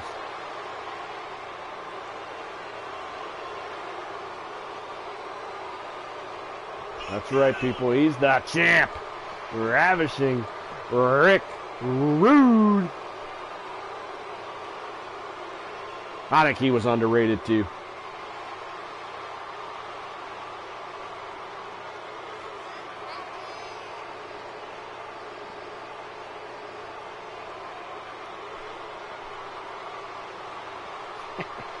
Black guy's getting herself more popcorn. Cut the music. There he is, about to say it too.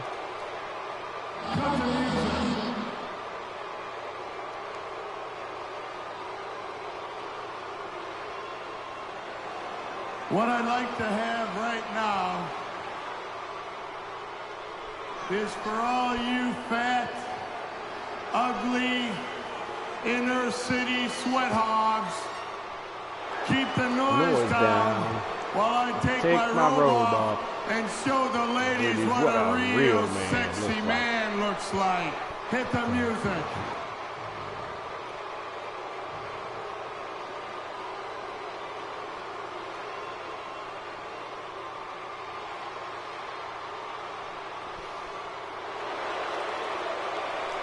Well, they kind of brought back War Games for NXT.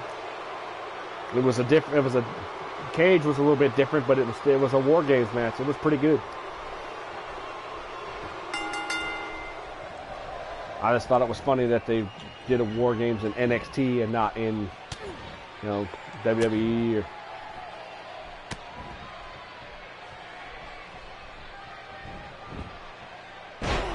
They had 2 rings surrounded by a cage. Was War Games.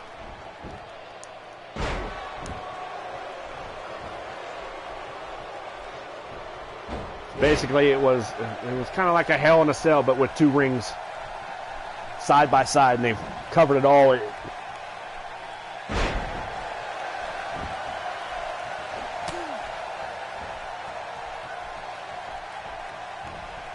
No.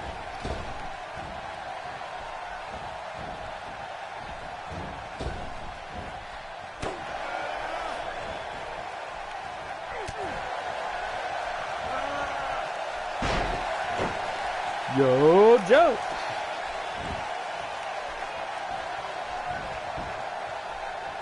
Gonna drop the elbow. Oh! Look at him wrenching on that neck, which is a mistake with the size of his neck.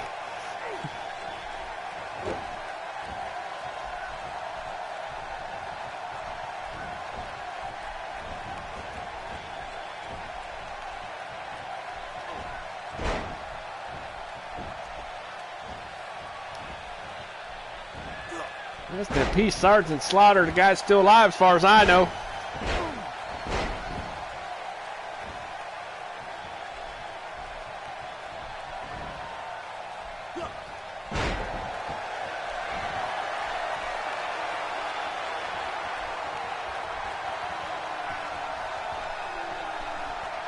Yeah, I was gonna say, sir, I thought Sarge was still alive.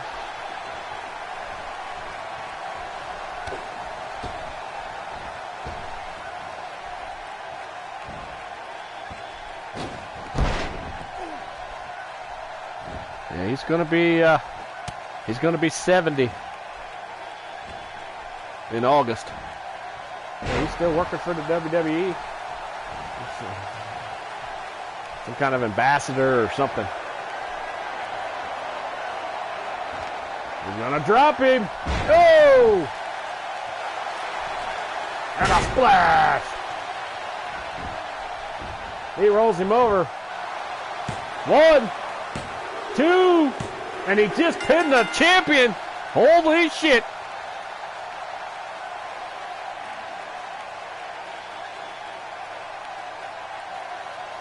No shit. Yeah, I haven't got any alerts yet. That's why I was just looking on my phone. Really, they're putting out shit that he... Oh, please don't tell me that.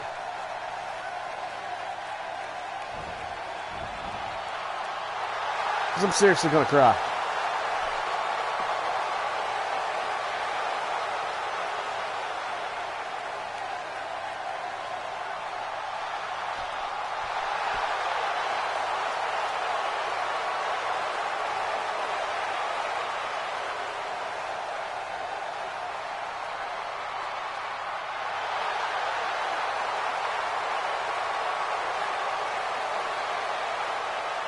Never see the Warrior.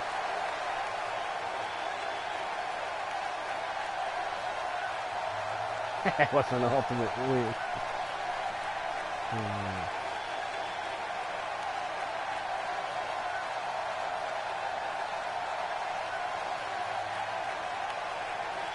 Yeah, so far, oh, telling you, Shulky, if he did pass away, I'm gonna cry because that's just another part of my youth gone.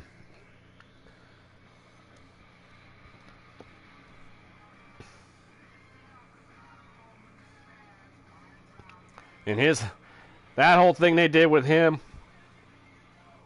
where he turned his back on America, and then he turns around later on and says, "I want my country back." Oh, good stuff.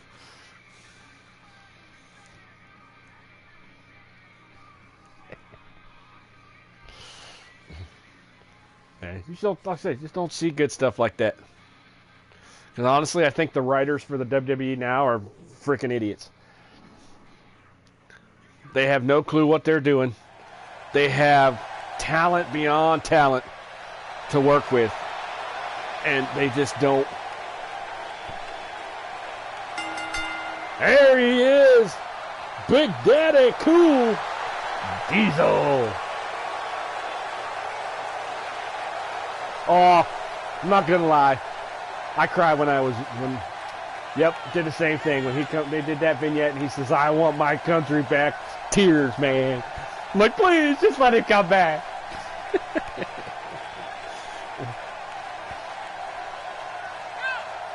Because I was completely, when he turned and I'm like, you gotta be kidding me. And he said years later, he got death threats daily after that. People were sending stuff to his house, and oh. It's Lewis Gaming.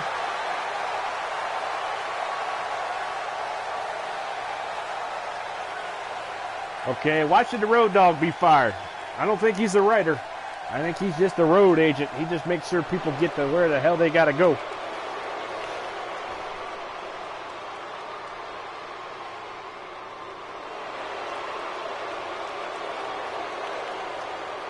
Oh yeah, people can put lies on YouTube. There he is, the beast from the east. Bam Bam. Dougie Bigelow. And honestly, Dougie does look like him.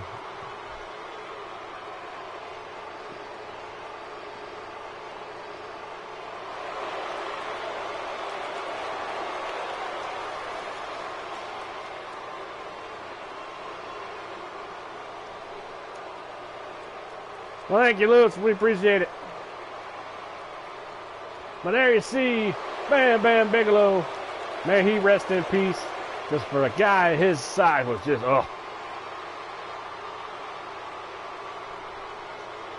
Yeah, but being a producer is a lot different than being a writer. It's basically probably what all he has, he just tells people, where they're going to be, how they're going to do it. And the writers do the writing, and I think the WWE writers right now suck. Here was another one of my favorites. Andre the Giant. When he turned heel, I was devastated. Couldn't believe Andre was turning heel.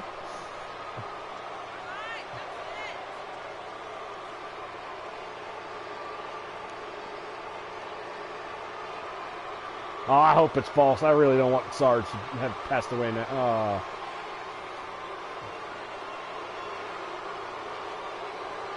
Well, I have to admit, though, when he turned heel, man, he did a hell of a job. And, of course, having Bobby Heenan as your manager and your mouthpiece, that doesn't hurt either. Because Bobby Heenan just might be the greatest manager of all time. May he rest in peace. Here we go. The ref calls for the bell. I don't know what Andre was trying to. I think he was trying to hit Diesel, but he hit Bam Bam.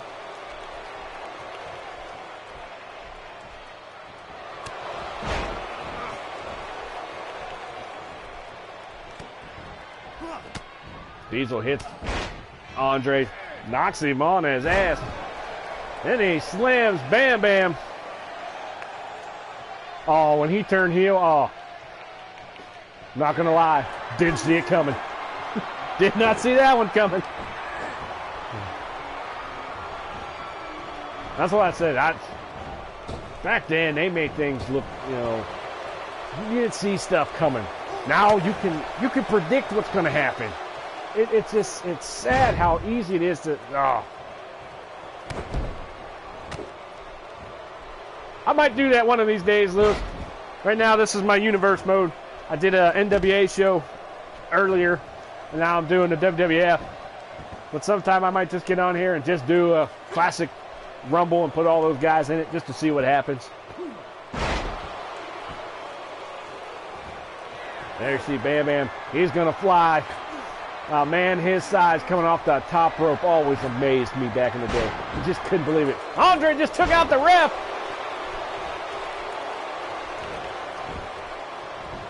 It's true, back then, yet we didn't really know. I mean, you had an idea, but then you didn't. And nowadays, everything's online. You can find out everything. And they, you know, there's constantly stuff being out, you know, the rumor mill, stuff getting spoiled. That's why I try to stay off of it, so I don't know what's going on. But, I mean, even when you watch the shows now, you can, yeah, kayfabe dies. It did. I mean, you can watch a show, somebody comes out, starts a promo, then another person comes out, and the next thing, and you already know, well, these guys are all going to be in a match here, watch. And boom, there it is. And you could just tell.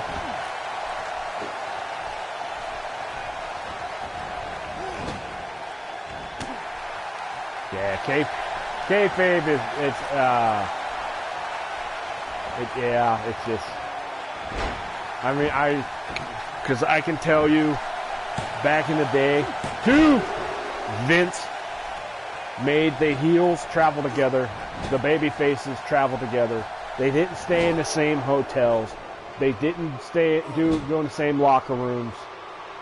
They just, I mean, and he pushed for that for a long time, and then stupid Duggan and the Iron Sheik get pulled over, and they find drugs and stuff in their car, and it's all over the place. All reports are everywhere, and it started from there. Because as a kid watching this stuff, you believe these guys hated each other. You believe the good guy was the good guy, the bad guy was the bad guy. Now, it's like, ugh. Nice jawbreaker there by Andre. He picks up Diesel, drops him with a pile driver. I can honestly say I've never seen that man do a pile driver.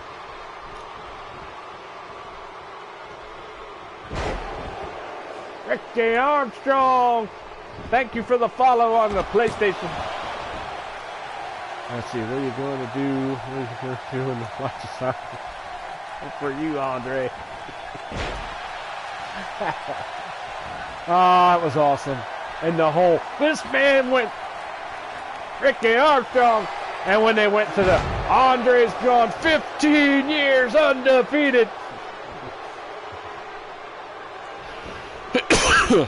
Good stuff back in the day. 2, 3, oh no! Diesel kicks out. Nice move there. Oh! I appreciate it, Ricky.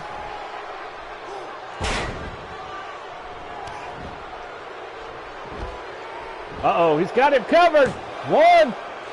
No. I'm sure Mama's going nuts right now. Rooting for her man, Kevin Nash. Drops the elbow. Good Lord. 1, 2, 3. Andre's the winner. Can you imagine if he got pissed off back in the day and he was supposed to drop the elbow and he really dropped an elbow on you? How many people you think he could have killed back in the day if he really wanted to? That guy was just so massive. I mean, just the size of him. You know, and I know later on, everybody, make sure you subscribe to Ricky Armstrong. He does some good stuff.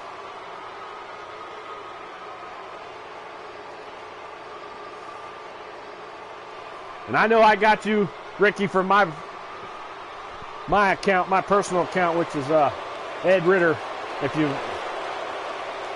subscribe to the Sports Lounge Studios, I'll get Dougie on it, because that's Dougie's. This is actually Dougie's channel. We just kind of share it together as a Sports Lounge Studio. We got UCW and GWA. We got Miami Pro Wrestling, and we now have Legend stuff. But yeah, like I said, the stories I've heard of Andre, you know, getting pissed off, wanting to. I don't know if I'd want that guy pissed off at me. And then, you know, later on in life, it was just sad about how, you know, how much pain he was in. And they said he was a real ass from a certain point towards the end of his life, because people just wouldn't leave him alone. And he was in so much pain all the time because of what his body was going through. And people just didn't understand it. You know, and they just wanted to always, oh, it's on there, you know, go nuts when he was in an airport or in a restaurant or do whatever.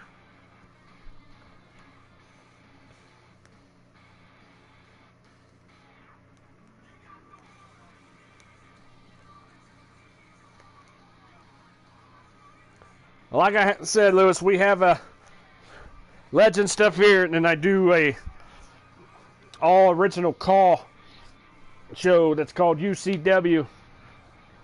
And my buddy Doug, he has his own company called GWA, and all original characters. Like I said earlier, I put some of these guys, like this guy, in there because of my 11-year-old twin boys who like Rob Van Dam, and some of those guys no longer wrestle. So I threw them in there just to make them happy. So when they go back and watch the replay, they can say, oh, there's my guy, Rob Van Dam. And I'm not going to lie, the first time I saw this guy, I could not believe the resemblance he has to the Jean-Claude.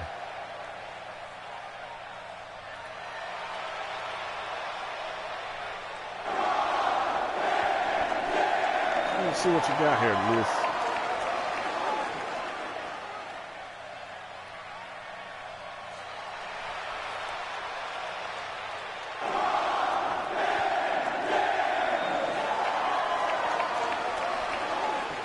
I'm going to hit that subscribe button to you there, Lewis. And that's for my personal account.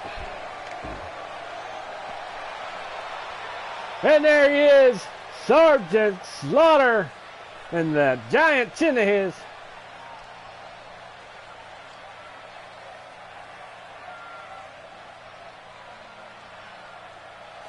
Like see Andre and Big Show in the match with Kane and The Undertaker.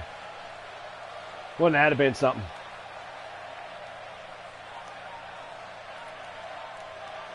Oh, you're welcome. I'll make sure I hit that bell so I can see that. Thank you. Appreciate that. Yeah, like I said, if you sub to the Sports Lounge Studios, when my buddy Doug gets up, because he works midnights, he'll sub back to everybody that subs to us on here. And then I have my own channel that says Ed Ritter. I usually hit everybody up from that too,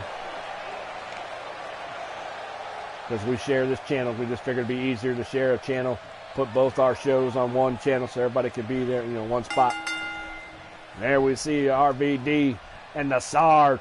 And I'm sorry, but that chin of his, I could never get over the fact how big that chin of his is. That just, first time I ever saw him, I was like, good Lord.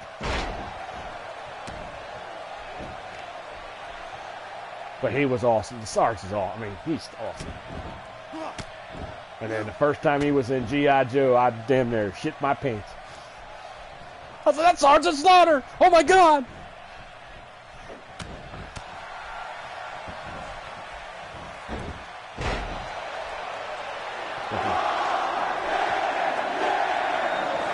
Oh man, damn!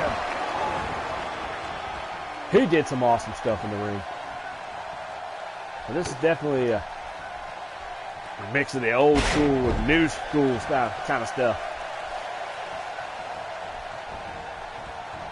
Like I said when we were talking earlier, when Sergeant Slaughter turned heel and was a Saddam supporter, so to speak. Not gonna lie, I wanted the man dead. I was like most Americans, this guy needs to die. Why would he do that? And then, when I want my country back. Damn, guy made me cry. I said, I knew it. I knew he couldn't leave America. That's an order, medic.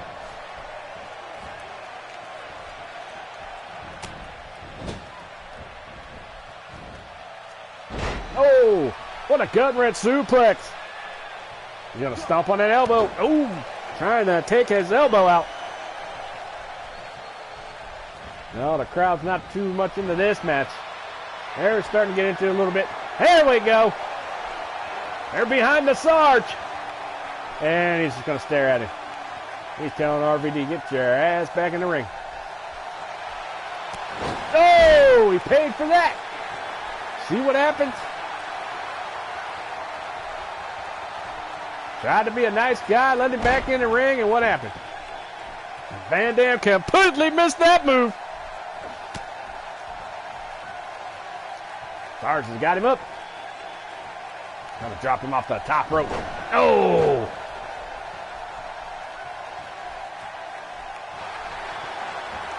Big belly to belly. Snapmare. Yeah, I thought he was still kind of, here and there he wrestles in the independent. But we all know he's got his issues that he can't stop. A lot of people won't hire him. No, they're belly to belly. They're going to be setting him up for that Cobra clutch, I bet. RVD gets out. Drops him. Nice reversal. Then a reversal by the Sarge.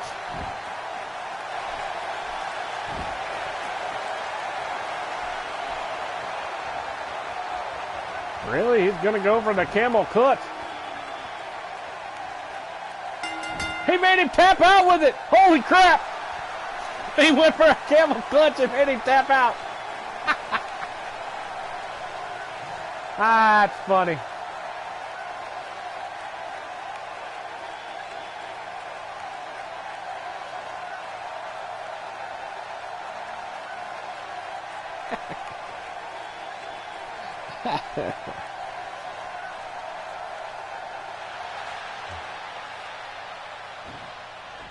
I can't believe it.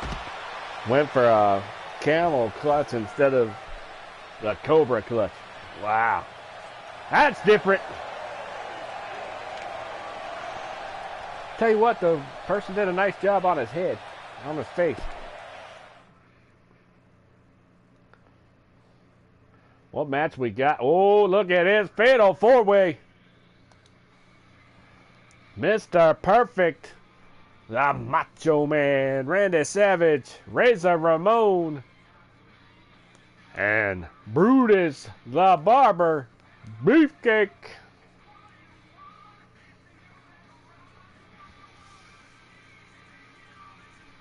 This could be interesting.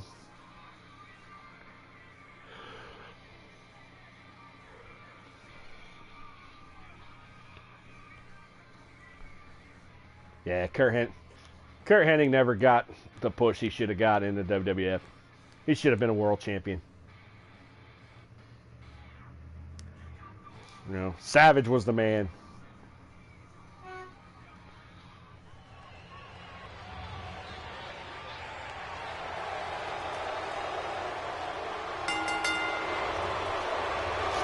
Hold on for a second.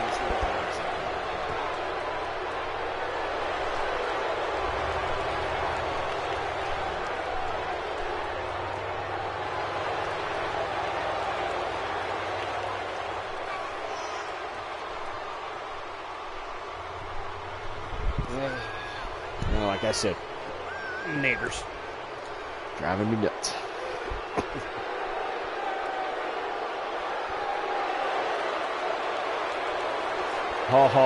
You don't have to tell me, TJ. Magnum's my favorite guy of all time. I was devastated. Absolutely devastated when he was in this car crash. Because you could see it. They were grooming him. He was going to be the next world champion. And they were starting to get him ready for it. And then fate decided it wasn't going to be his.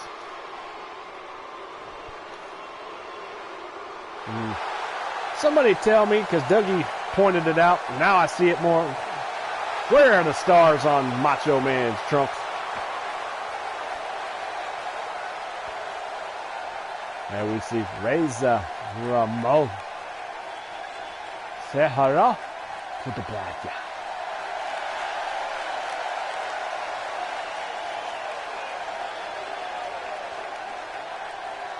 And I'm not gonna lie, I freaked out when I realized who this guy was when he first showed up.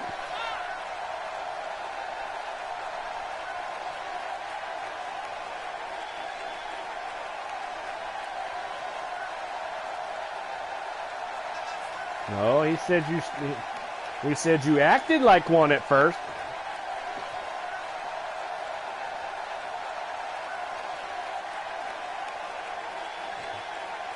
Until you kind of calmed down and realized what was going on.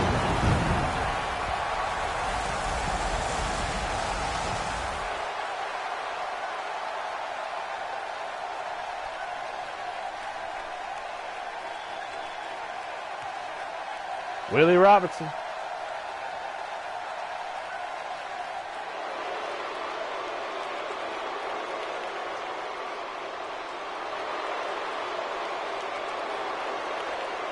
Yeah, just saying. You know, if you, because, you know, that was what pissed me off when you said you couldn't trust a 10-year-old. And like I said, it's not just a 10-year-old, he's now 11, but that's my 11-year-old.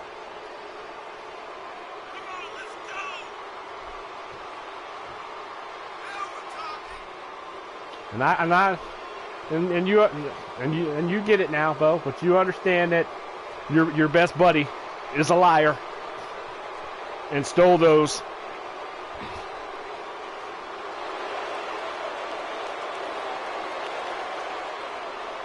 And I understand you guys went back and forth and you worked on it and you had no clue. I get it. I understand it now.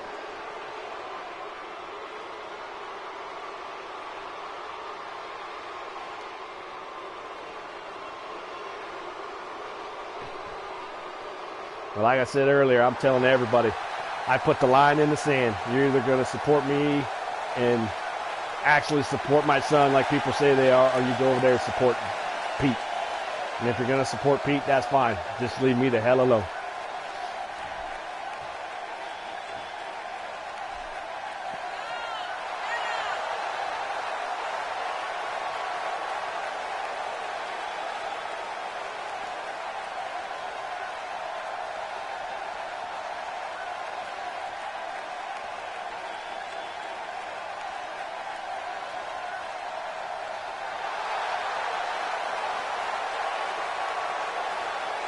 All I knew is we proved it. We proved it without a shadow of a doubt. That Doug made those characters for my son. We posted the video of them in GWA, and then he blatantly stole them. Didn't even try to change them, and then tried to say they were his.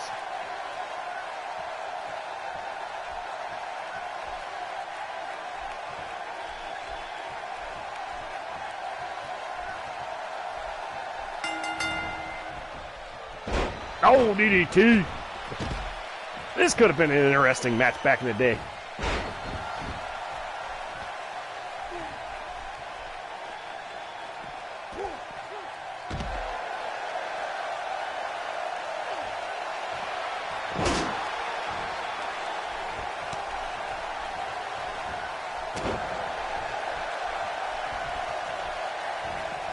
Like I said,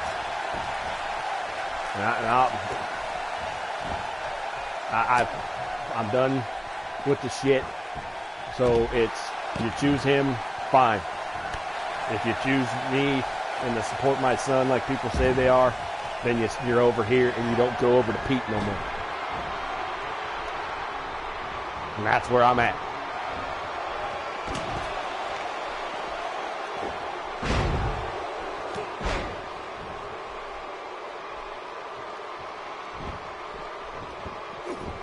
Okay, how is that not accurate? When it's plain to see that we have the video evidence. We have the videos up on our channel that they were in our company and that Doug made it for my son before it, uploading them. And then they were taken and weren't changed, weren't nothing, and then somebody said that they made them, which is bullshit.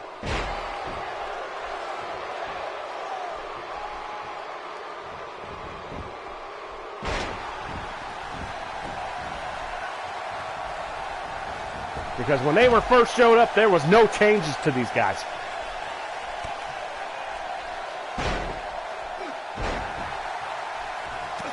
Well, now you're going over with me because this is my son that was taking shit from.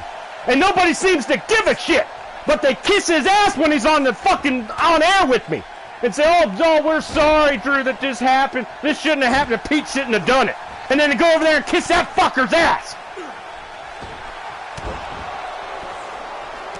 You know, I didn't say a fucking thing about it, but it's fucking starting to eat me up because I'm tired of the bullshit.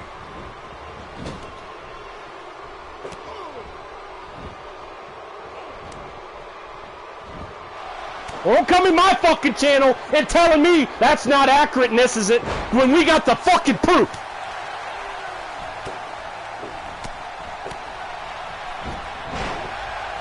Fucking steal shit from my 11-year-old and then fucking lie about it. Fuck that shit.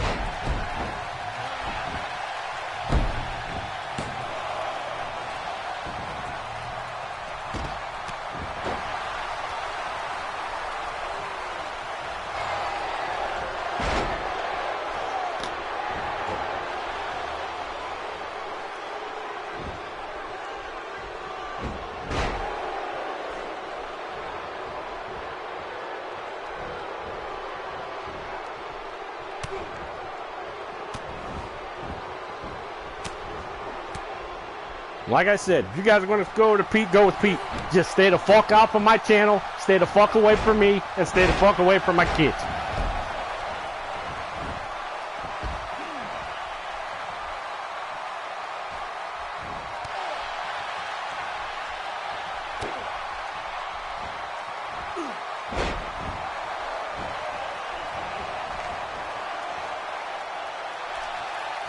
No, I'm done being rational.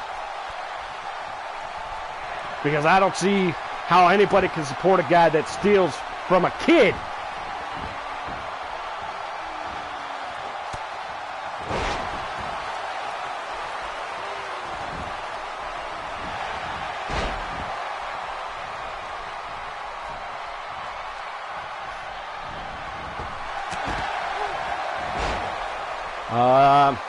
AJ? Gold-blooded, isn't it? WWE champions, I believe, still AJ Styles. Unless you're talking about here. In my universe I'm doing, and the WWF champion is Rick Rude.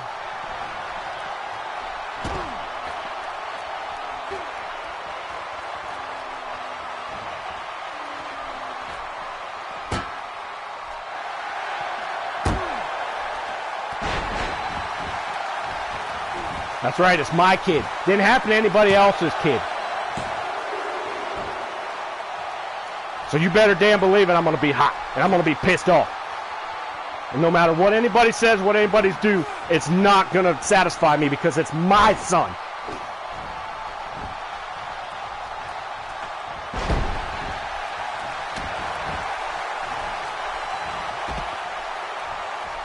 Must have seen an old backlash of Jinder Mahal won.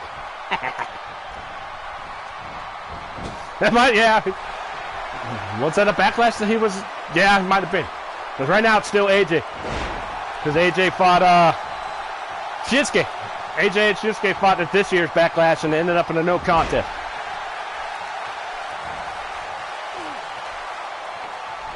All right, I'll see if I can calm down, but I'm pissed off. Like I said, I'm done. I'm done with people coming over here and telling me, oh, we're sorry, and he shouldn't have done it, and that's bullshit, and then go over there and kiss his ass. Well, you know what? You guys can go over there and kiss his ass all you want. Just stay the hell out of UCW, stay the hell away from me, and stay the hell away from my kids. Because I'm tired of trying to explain to my 11-year-old how people can tell him they're supporting him, but then go over there and act like nothing's happened and nothing's wrong.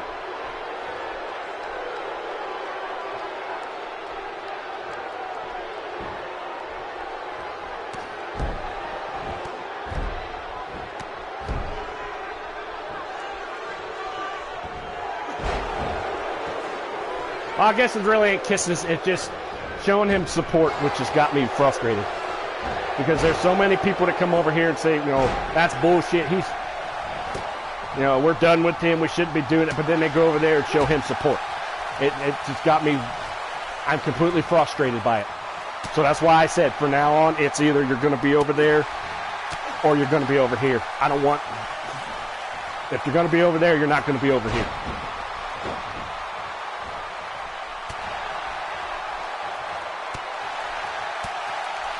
Because I'm done trying to explain it to my son.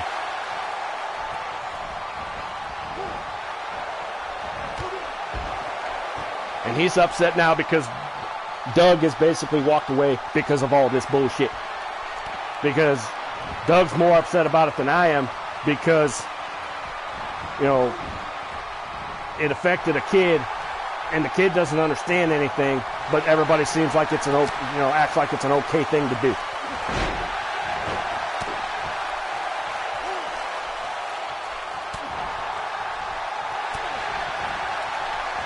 I don't give a shit what you say about me. I don't give a shit. I'm a 45-year-old man. I don't care. But when you come after my kids, that's another whole other thing. There's nothing I won't do to protect my kids.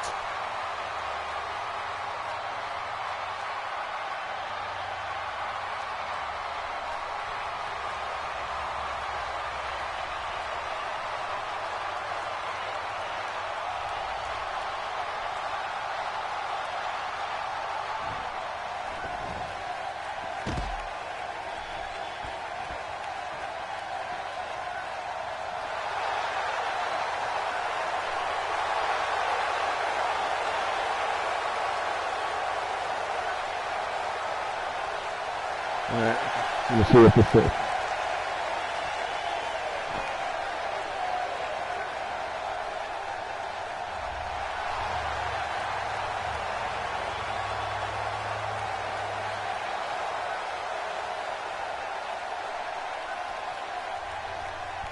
No, and I've said it earlier.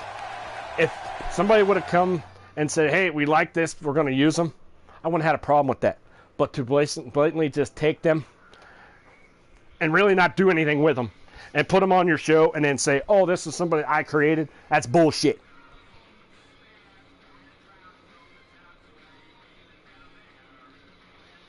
And then when you get called out on it, then you start making changes to them. And then you turn them black and say, oh, the people that wanted them originally wanted them to be black, but I never got the memo. Yeah, whatever.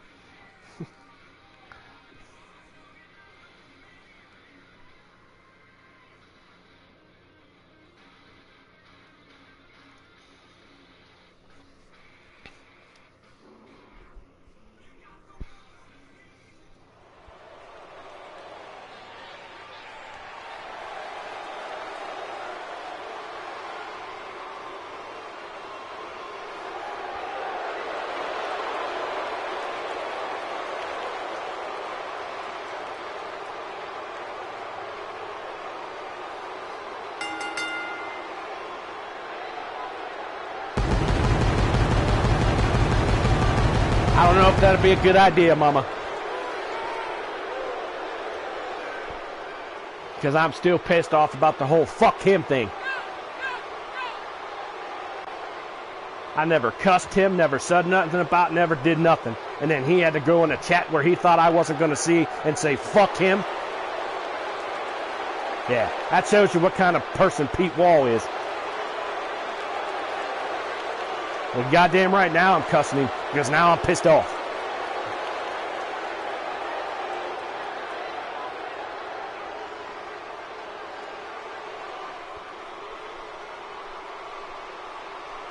Like I said, I don't care. I don't. If you guys want to go over there, go over there. But just don't be. Please, just leave me alone and don't be over here. Go over there with Pete and have fun over there.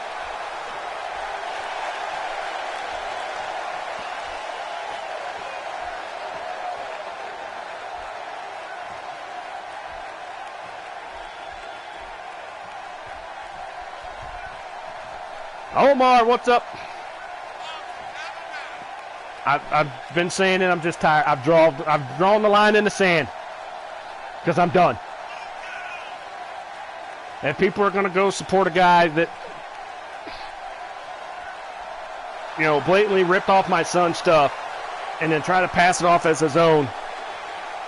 And then turn around and tell me, oh, he shouldn't have done that. That's not right. And then still keep going over there and supporting him. Stay the fuck over there and stay the fuck away from me.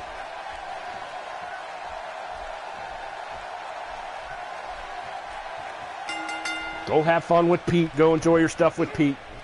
You know, go do your thing over there. Just leave me alone.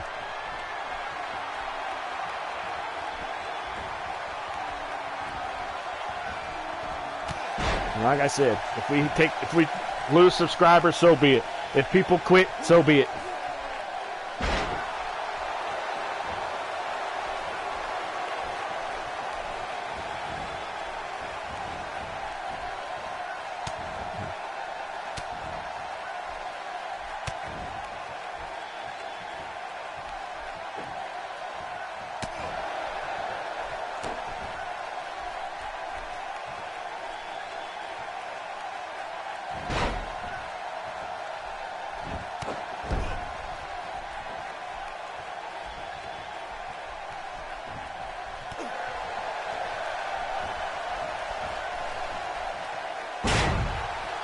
Nice neck breaker by Shawn Michaels. And if Dougie was on here, I'm sure he'd be saying all kinds of shit about Shawn Michaels because he can't stand him. I never had a problem with Shawn Michaels. I always thought he was pretty good. I always thought Davey Boy Smith was awesome.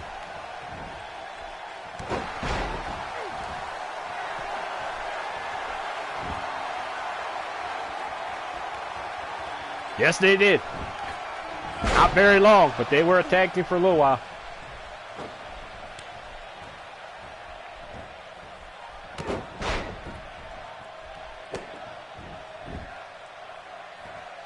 I think they called themselves the Allied Power or something like that. You know, wore the red, white, and blue. I think this might even have been the outfit that...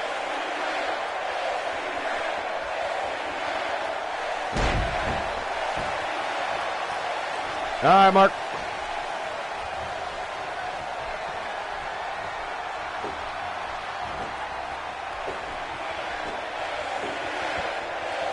I don't give a fuck.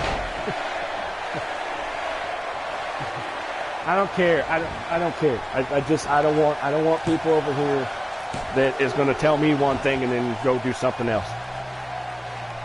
Don't fucking tell me what I want to hear because you think it's going to calm me down. Don't come in here and tell my son it shouldn't have happened and you're sorry, and then go over there and be with the guy that's done it and then act like nothing's happened. Like I said, today is it. Him or me, and that's it. And if you choose him, I understand. Because, oh my God, he's almighty Pete Wall.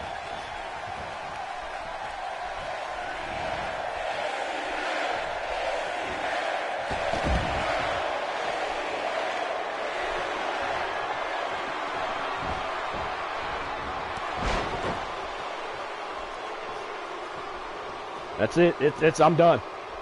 I'm done with it. I'm done with all the bullshit.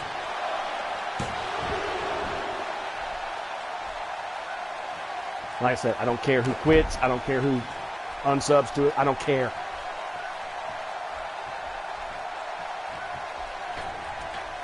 I don't care who gets pissed off at me. I don't care. Because we are talking about a father protecting his son and trying to help his son understand why people tell him one thing and do another.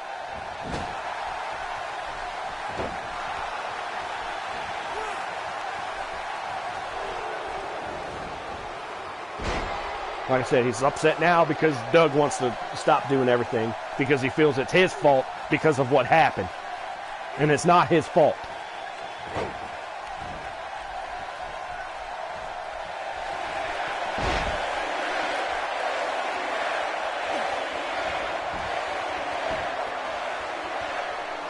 Shawn Michaels, he just made him tap Dolph Ziggler and Drew McIntyre. What the hell could you call that to? That's a good question. I don't know what the hell we could call that. But honestly, they're not really calling Dolph and McIntyre anything right now. They're just together. So I don't know. Be interesting though.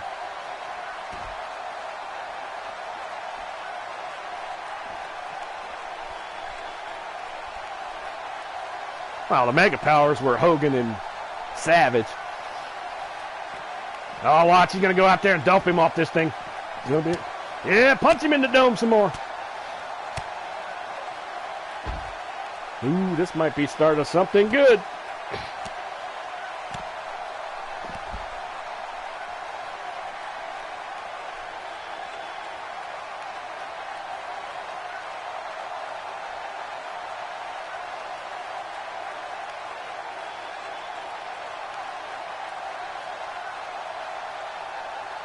Well, it used to be fun, and I'm still trying, but kind of hard.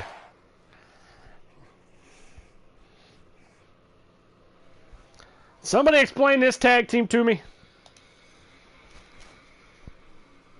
It's like I said, I didn't book any of these matches. It's the universe. I'm going to let the computer book it and run it and see what happens and watch it play out, just like you guys are doing, just so we can have fun watching it together and see what the hell's going on. This, I have no clue. Why would you put Hulk Hogan in a tag team with Rick the Model Martel?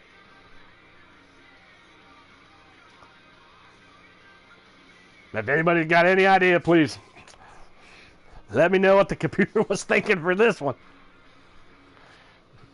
Yeah, like I said, TJ, I didn't book any of these matches. I let the computer do it, and then I just let it run its course.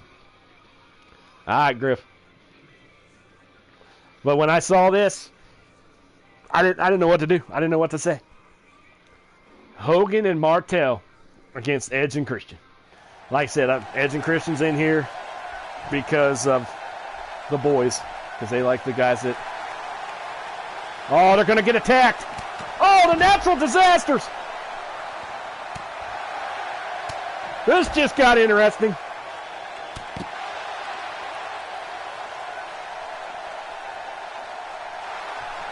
Oh my God, Edge and Christian's going to have to fight the natural disasters.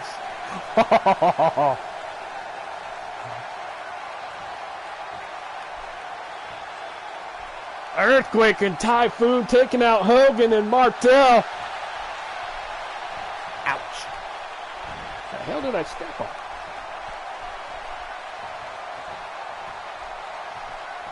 This is interesting.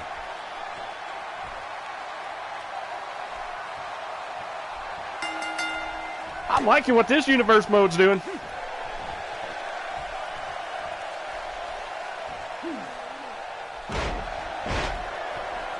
Yeah, that could be an interesting name for that. Michaels, Ziggler, and McIntyre, call them the Showstoppers.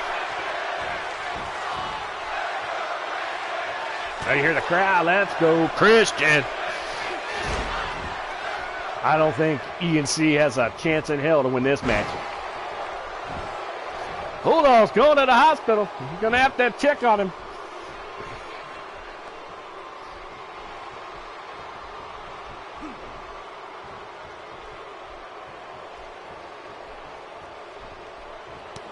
think that's another guy that didn't get a lot of credit was Earthquake. For as big as he was, he did some good stuff.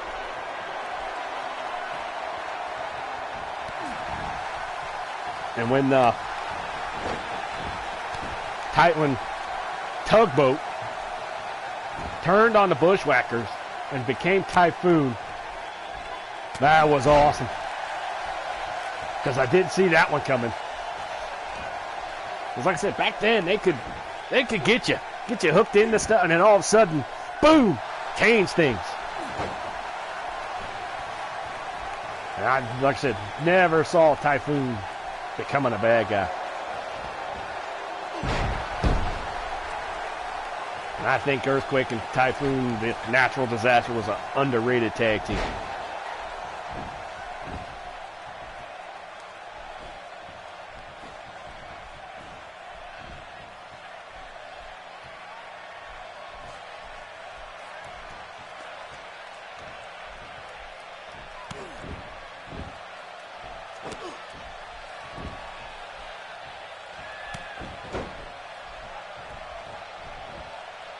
Oh, good Lord.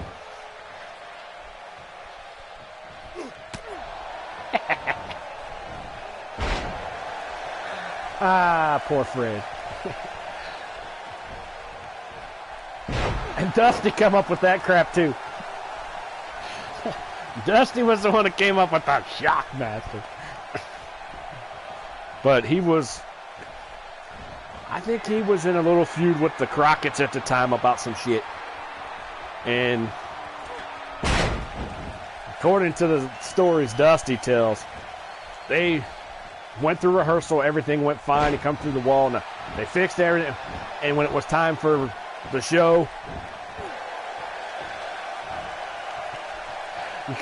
thank you, TJ. But when it was time for the show, nobody saw it, but somebody had nailed a piece of wood just at the right spot, so that when Fred, is his real name, went through, he tripped over it, and that's why he fell.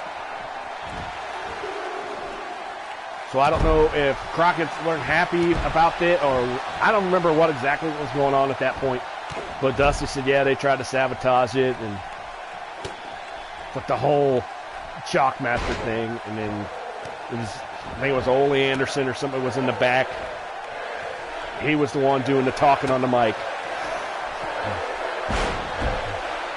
But of all the helmets to put on this guy, buy a Stormtrooper helmet in sparkly glitter.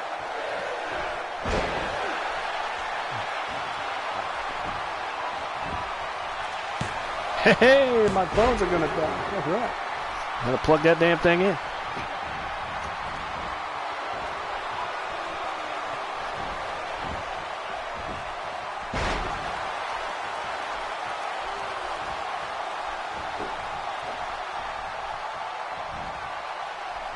Yeah, he tripped right over that piece of wood. Hit it.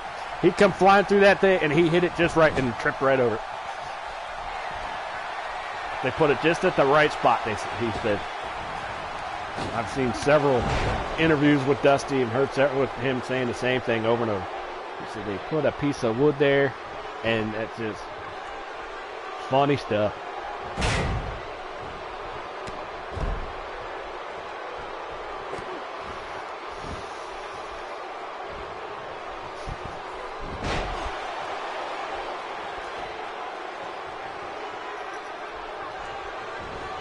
Maybe if I offended anybody with the words that were coming out of my mouth earlier, shit happens, I guess.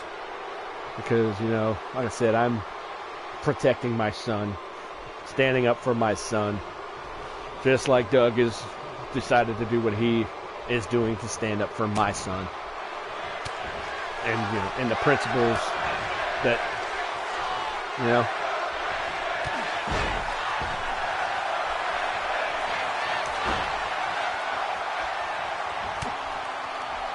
anybody remember when he was Black Sting? I don't remember a Black Sting. Now you threw me for a loop, kid. There was a Black Scorpion that was fighting Sting. I don't remember a black Sting. Is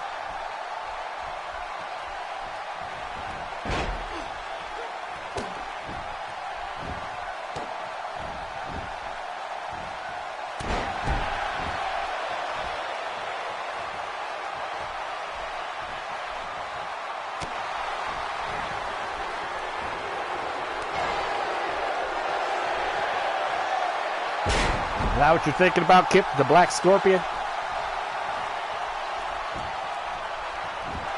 Yeah, the feud with Sting. You Sting. I'm coming to get you, Sting. Every show, Sting. Not long from now, Sting.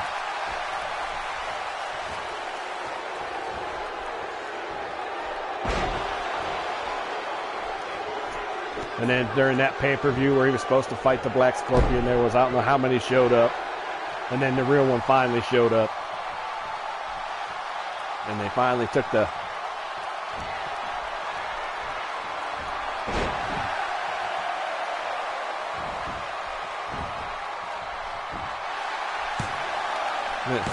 Thank you, Kip.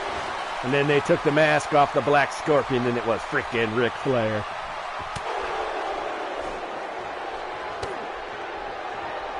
And I knew who it was before they even took the mask off of him, because at one point the microphone got close enough and he was chopped or hit or something, and he screamed, and I recognized the voice right away. I'm like, son of a bitch, it's Ric Flair. And then they took the mask off of him, and it was. But that was interesting how they did that whole thing. I like how, you know, I'm coming for you, Steve.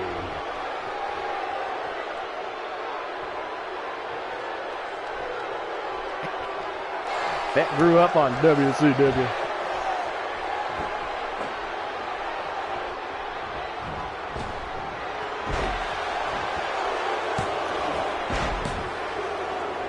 Told you. Told you. Edge and Christian didn't have a chance in hell to win this one.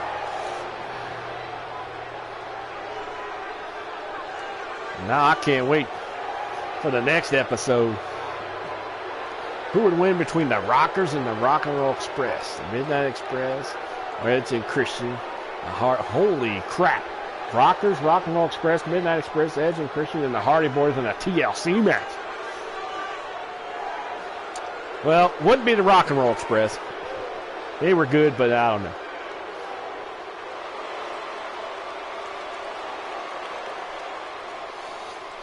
Rockers were okay.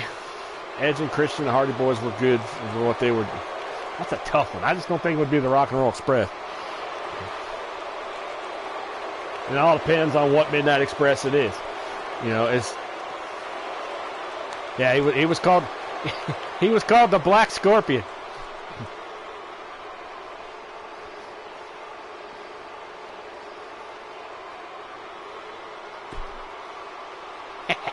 I knew that's what you were trying to say.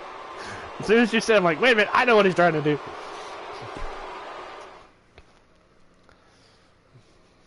But yeah, that was cool. Oh my goodness, Steve Austin's gonna talk. Let's see what he has to say. I'll try to read it as fast as I can. So, yep. Like I said, they gave it away by letting the microphone get too close to the ring that night. Because he got chopped or punched or something. And he screamed. As soon as he screamed, I knew it was Ric Flair. I'm like, damn it. And then they took the mask off him, and I'll be damned. It was freaking Ric Flair. Get the beers.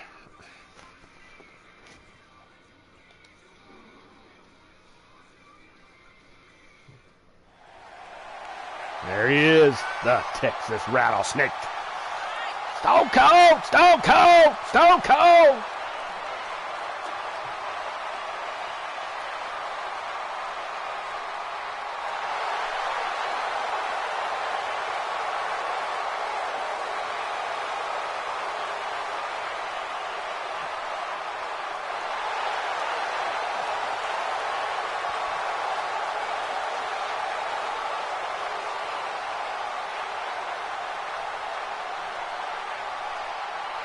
Austin looking pissed off like he always did.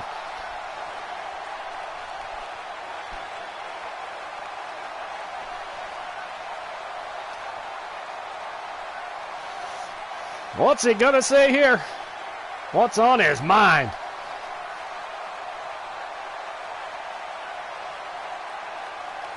WWE Universe, I want to come out here and have some fun with you. I'm going to keep it 100. I'm pissed. And I'm not in the mood to play around. There you go. He's pissed. I feel you, Stone Cold. I feel you.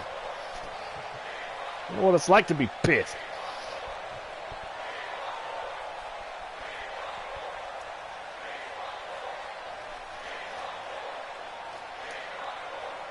Oh, shit. Here comes The Rock.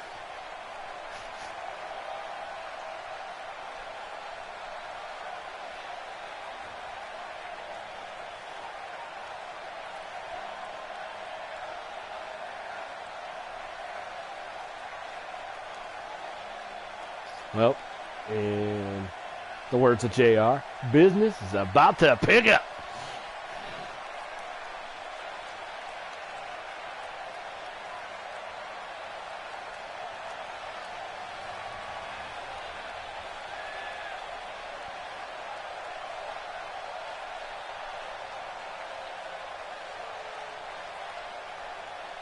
Once again, I find myself having to come out here in front of all you morons and set that record straight. So shut your mouths and listen. And you just might learn something. Oh, shit.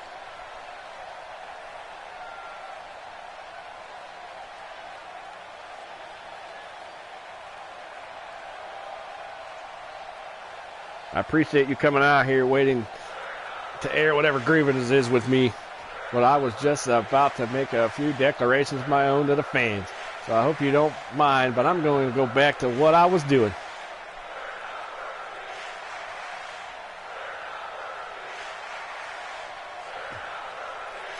Awesome Bobby Lashley.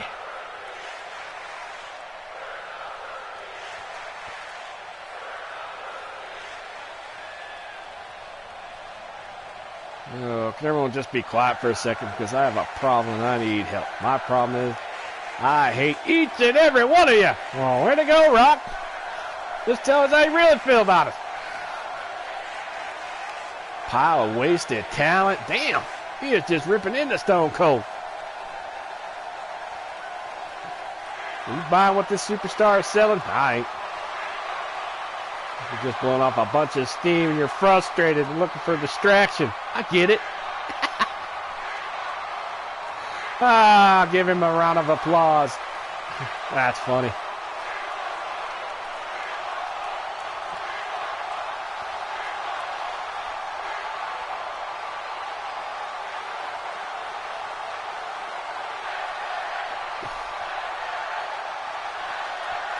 What pummel was that with Ric Flair? I have no idea what you're talking about, Vic. Damn, he called him weak, pathetic. Holy shit. Just punch him, Stone Cold.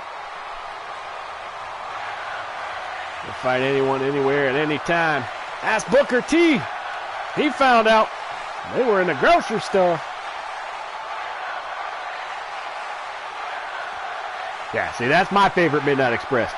Stan Lane and Beautiful Bobby.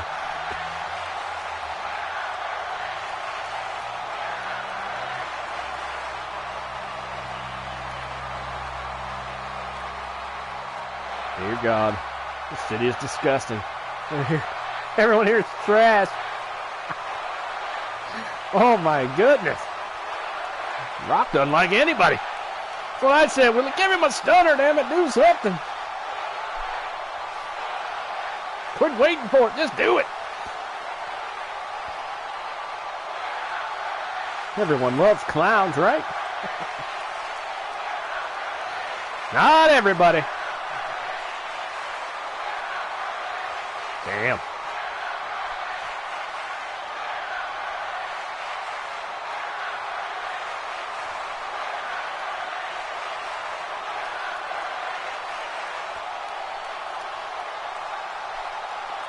Right now my roster's full.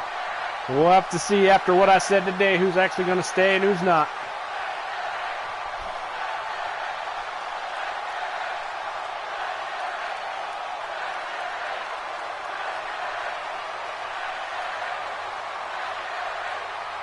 Like I said, if you want out, that's fine.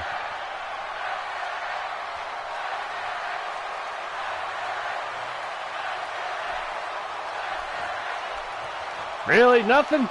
No punches thrown? No stunner? No nothing? Oh, there it is!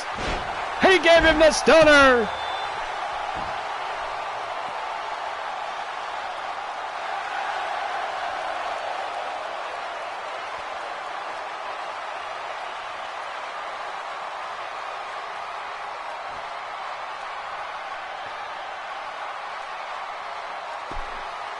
Well, that was an interesting way to end that show. I believe that's it.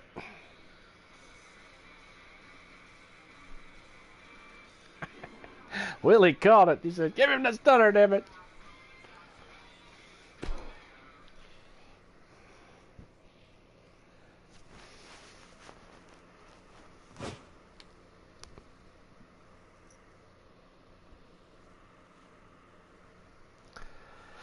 All right.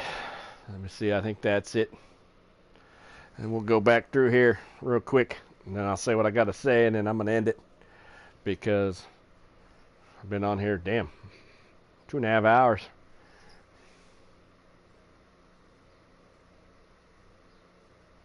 There we see the Warrior beat Ravishing Rick Rude. Andre the Giant wins a triple threat. Slaughter beats RVD.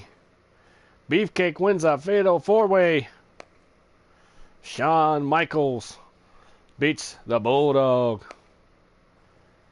Typhoon and Earthquake, the natural disasters, after attacking Hogan and Rick Martel, beat Edge and Christian. And then I think we got something started between The Rock and Stone Cold.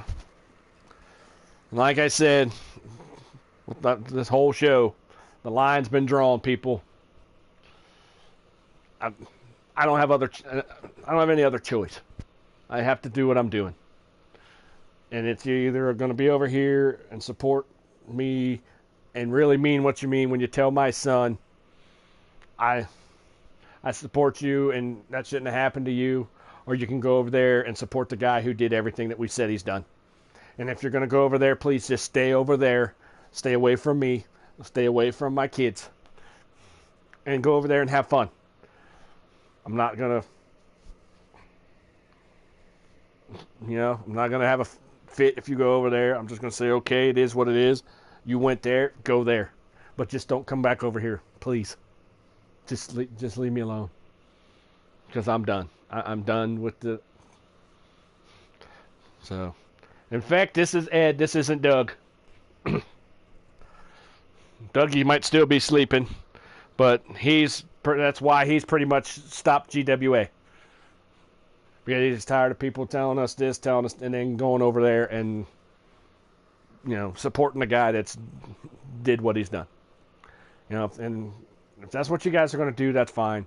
I understand you guys know Pete longer than us, and, it is what it is. But please, just go over there, have fun with that, and just leave me alone. And if you want to leave, that's fine. I won't say anything about it. I'm just saying, okay, thank you for being here, and let you go about your way. I'm not gonna hold any grudges on against anybody. If that's what they decide to do, I'm not gonna do it. I'm done. I'm done with people telling me one thing and then doing something else. I'm just done. And people say, oh, you're going to divide the community.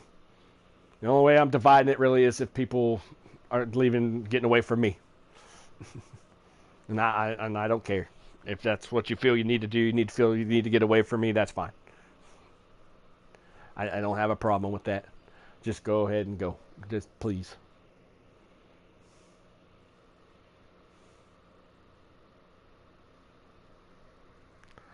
Let me give you a stone cold hello. Here's to you. Oh, yeah. That's you know, I didn't want to have to do this, but like I said, I have no choice. Because I'm tired of trying to explain to an 11-year-old how people tell him they got his back and this shouldn't have happened to him and it's wrong and it's bullshit, but then go over there and support the guy that did it. And the look on his face that I have to see, and you can ask, and Doug will tell you, he hears him on the phone, how he's disappointed and he's upset. And, you know, he broke down and cried the one night. He was crying last night because he thought it was his fault that Doug wanted to be done with everything.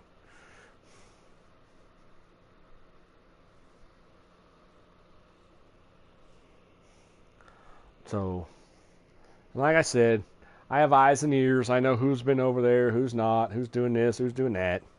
So please, if you want to be over there and enjoy that stuff, please just go. Go over there and do that. Just don't come over here. I'm just done.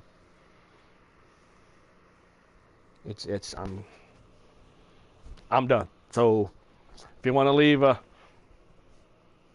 thing after the show's does what it has to do and it's been uploaded, if you want to say I'm out, that's fine. If you want to hit me up on Skype and say I'm out, that's fine. I'm either way. I don't care. If you want to dislike this video, go ahead. Act like babies. I don't care. If you want to unsub to us, fine. I don't care about that either. I don't care. Because I'm not doing it anymore. It started out as fun, and then shit happened with the other thing with my kids, and now this happens, and I'm just done. So, like I said, I'll leave my phone on, leave the Skype up, so if people start hitting me up, I'll know, who wants in, who doesn't. And then I can just start deleting people off the roster as soon as possible. Because I'm not doing it anymore. I'm not putting my kids through this. I'm not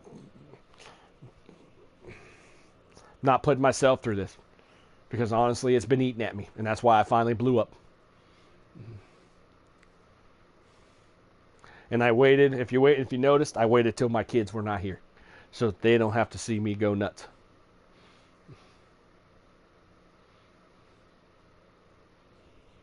So it is what it is.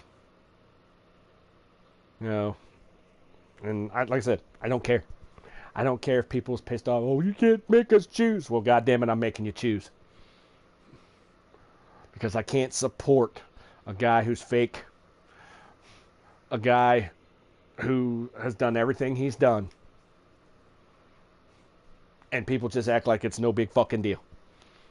Because why do they act that way? Because it wasn't their kid it was done to. It wasn't somebody that they're close to done to. If it was somebody that they really cared about, it would be a different story. I understand that. You guys don't know me that well. You don't know you just kind of know us from being on here. And I understand you guys been working with Pete for forever.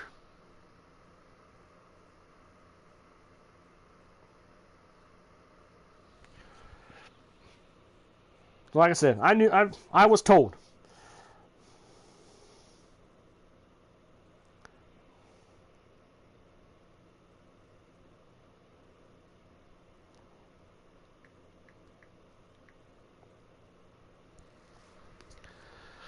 But I was told from several people, Doug was told from several people. If we go after the great Pete Wall, people would walk away from us and disown us and pretty much hate us. And I'm okay with that. I don't care. I am not supporting a guy that's done what he's done. I'm not going to support people that support a guy that has done what he's done. So I'm just done. So that's how it is. So if you're going to go over there, please let me know ASAP, because I'm supposed to do a show tonight. I need to figure out what the hell's on my roster and what's not, so I can get my shows situated for tonight and tomorrow for the ladies' show.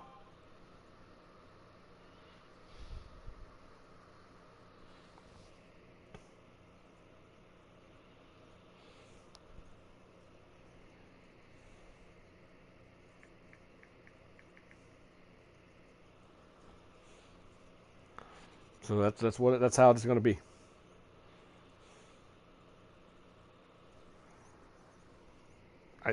I'm not doing it no more. I'm just not. Because I'm not walking on eggshells for anybody anymore.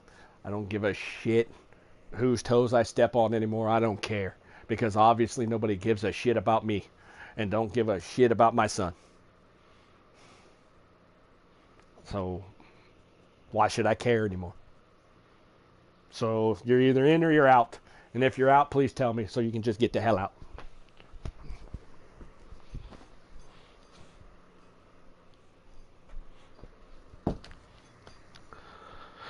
So, Dennis and beautiful Bobby. You mean beautiful Bobby?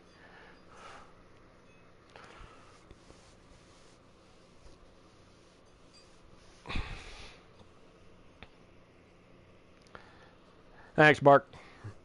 Well, like I said, I started doing this to have fun, and then I got my boys involved, who are now 11. The one can't even walk because he has cerebral palsy, and he wants to be involved, but he doesn't even hardly want to be involved. He is here and there. Drew, who was my commentator, basically has quit because he doesn't understand why everything is happening and what's going on.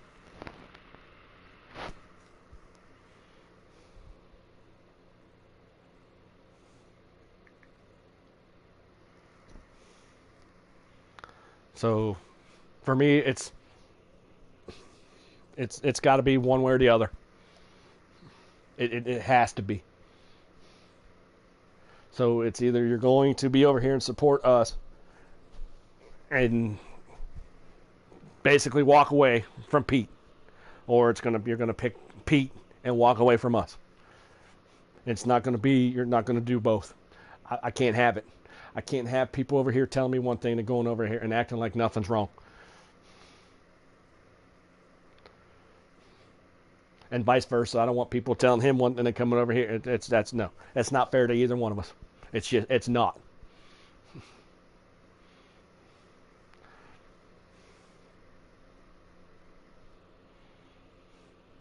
So, well, he basically stole my son's tag team and tried to pass it off as something he did when it wasn't. And when he got called out on it, it was, I don't know what you're talking about. And then there was tweaks made to him, and it was still the same guys. And then he turned them black to try to say the person wanted them black to begin with, and he never knew about it. And the guys were in his company for, month or two? Yeah, so and we started Miami Pro Wrestling, and we did some stuff. And this might be pushing shit, but still, you got to put it out there because, where we had palm trees and stuff, and his next show, he had palm trees. Never had palm trees before till after we did it. And then Doug did the TUE, which had like the NWO thing. Next thing you know, he had something with the NWO. The NWO look. Wasn't doing it till we did it. It's just subtle things that he does. And he's been pissed off ever since Doug wanted to do an angle where his character in a fucking game was going to lose his fucking beard. Big fucking whoopee-doo. And it just went from there.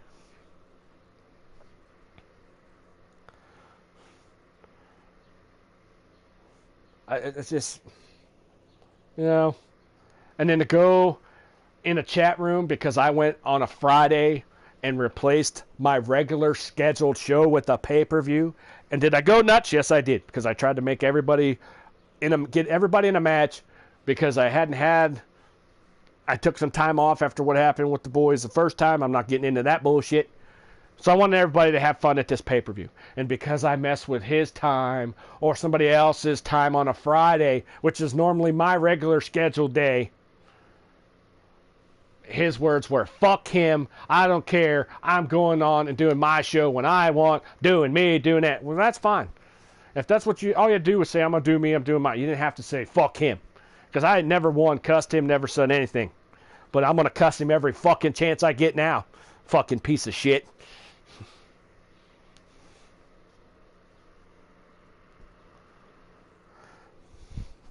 I'm not even getting into all that. Because that just,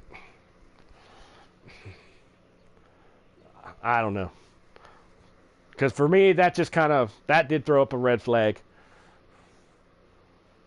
For others, who knows? You know, and he talks about people, he does, you know, he basically showed Dougie how to cheat, told him how he could cheat for, you know, if storyline purposes, whatever. But again, nobody ever wants to call him out on nothing. And because we have the balls to say shit, we're the bad guys. Everybody's going to turn on us and go over there. Because that's how it happens. It happens every time Doug and I do some kind of wrestling stuff. It happened in e-fitting. It happens here. You know, I was told it was going to happen. We were warned. And I'm going to tell you right now, CJ he told us. He said, it's going to happen. He said, you guys are going to get doing your thing, and then it's going to happen. And it happens every damn time. It's freaking ridiculous. Can't have fun. Because I don't know what it is. I don't know why this happens, but it does. Like I said, that's it. I've drawn the line. It's either over here or over there. It's one or the other. It's not going to be both anymore.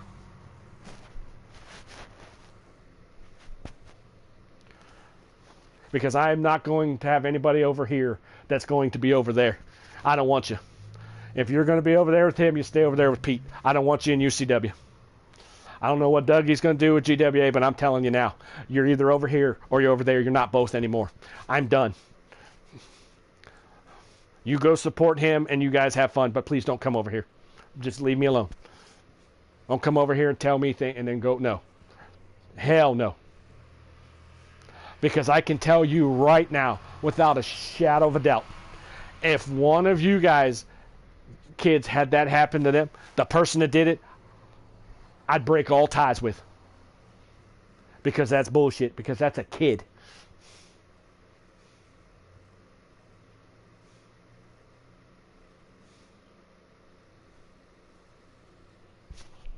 I'm done. I'm not doing it anymore.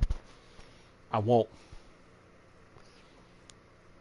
You know, and if he, you know, and this is what he wants, and he's going to think he won, and whatever, I don't care. You know, Pete can have all his people back. They can all go back to Pete, as far as I'm concerned. Just leave me alone. You know, I'll find other people that want involved. You know, and if I don't, I'll keep the people that really want to be here. We'll do storylines with their characters and do stuff with them. And I'll add more legends, and I'll do more fun stuff with the legends. That's just how it's going to be. So I want to know as soon as possible from everybody on my fucking roster. You're either here and you're staying, or you're picking over there. And like I said, if you do, thank you for what little bit of time you had here in UCW. Thank you for what little bit of... But I want you to fuck out. I'm not sugarcoating this shit no more. I'm done. I'm done having people tell me one thing and then doing another. I'm done. So just please, just go. Go over there with Pete and stay with Pete. I don't want you over here no more. I'm not gonna have people. No, I'm done. Anarchy here at the end of the show, but I've been going off a little bit and I'm pissed off. And I basically put it down. You're either going to choose Pete or you're going to choose me. And I don't give a shit who it pisses off or who it doesn't. I don't fucking care anymore.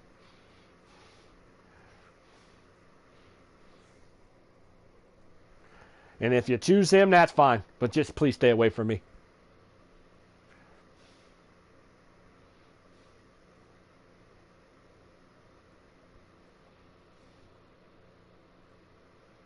And honestly, I don't expect me to be anywhere else.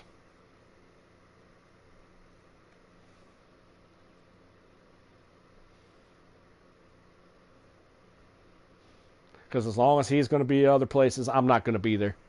I just can't. Because it takes everything I have not to rip into him every time he's in a show. Because I'm angry. So I'm just going to just not be in anything and just do my thing and that's it.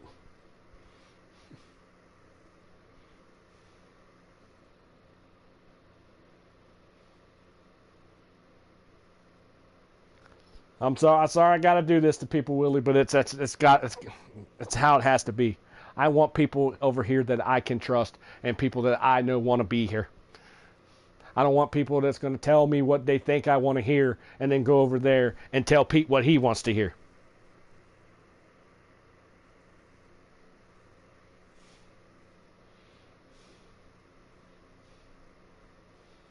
So choose a fucking side, people. Choose him or choose us. Just let me know. Just let me know.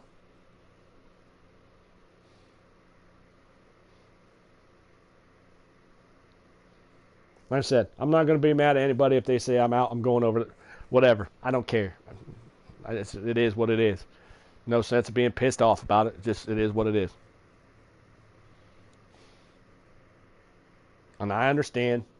Like I said, I was told. And I knew what was going to happen if I had to eventually do this. I knew the people would turn on me and possibly turn on Doug because he just kind of said he's done for now, so who knows what he's going to do.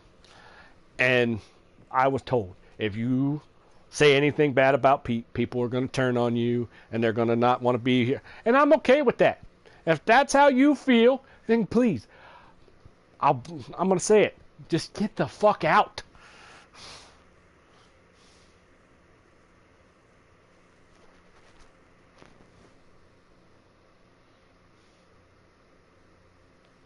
Go have your fun doing what you were doing, and it is what it is. But like I said, I need to know as soon as possible, people.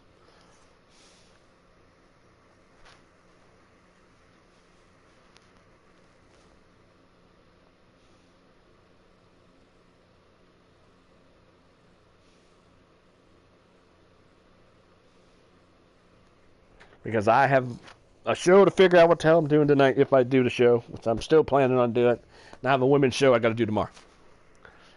But I need to know who's going to be in this show and who's not.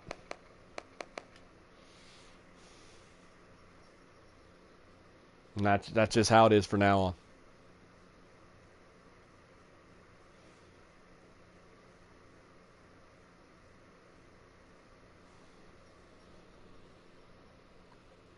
Because like I said, this isn't just me. This is me, the father, sticking up for my son and getting people away from my son that should not be around him. Because you're not going to tell my son Pete is wrong and Pete is in, and then go over there and support Pete. Nope. Because to me, you're just slapping my son in the face. Because you're just basically, oh, it's okay, kid, blah, blah, blah, and then go, no. No, because that's not fair to him.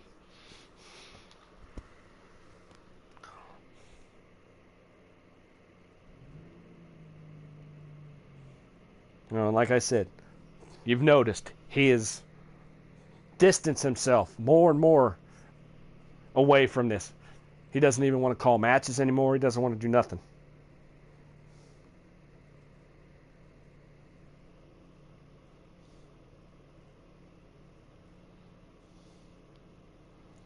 And I'm at the point where, like I said, I don't care who I piss off.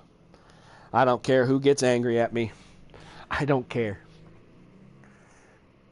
Because I don't care. It's not. I'm just not doing it anymore. I'm not putting my kids through it. I'm not putting myself through it. I'm just done.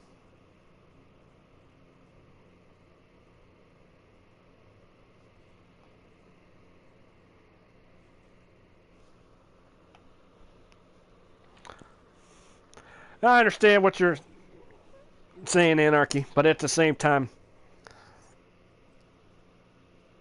by not willing to tell Pete that what he did was wrong and not saying it on his channel and basically calling him out on it, to me, that's just somebody saying, it's okay. You did it to a kid. Who cares?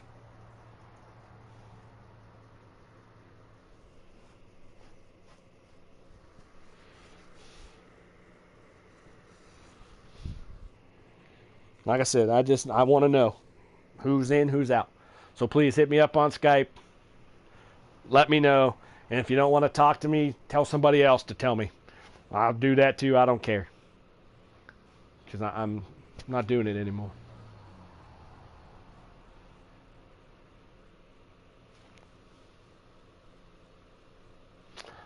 Yep. I knew it was something like 2 months. And then, like I said,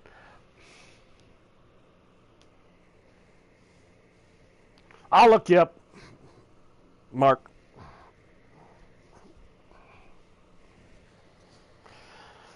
I just can't do it. I can't.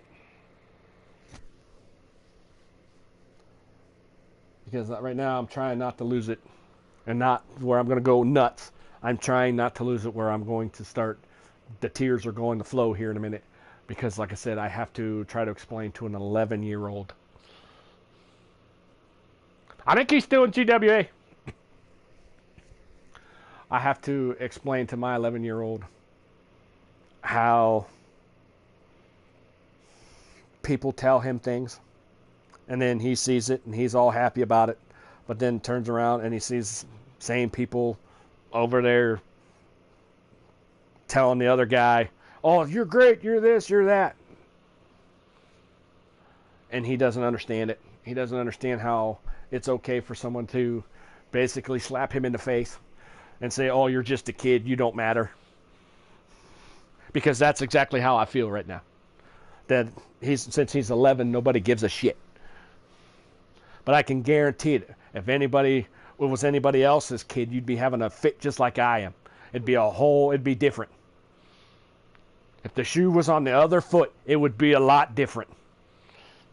And if anybody tells me that's not true, then you're a fucking liar. Because that's a fact.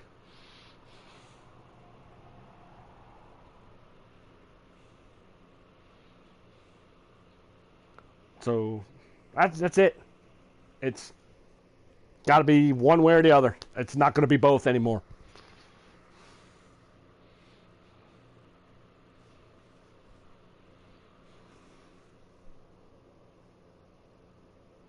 That's where I'm at, and that's just how it has to be now.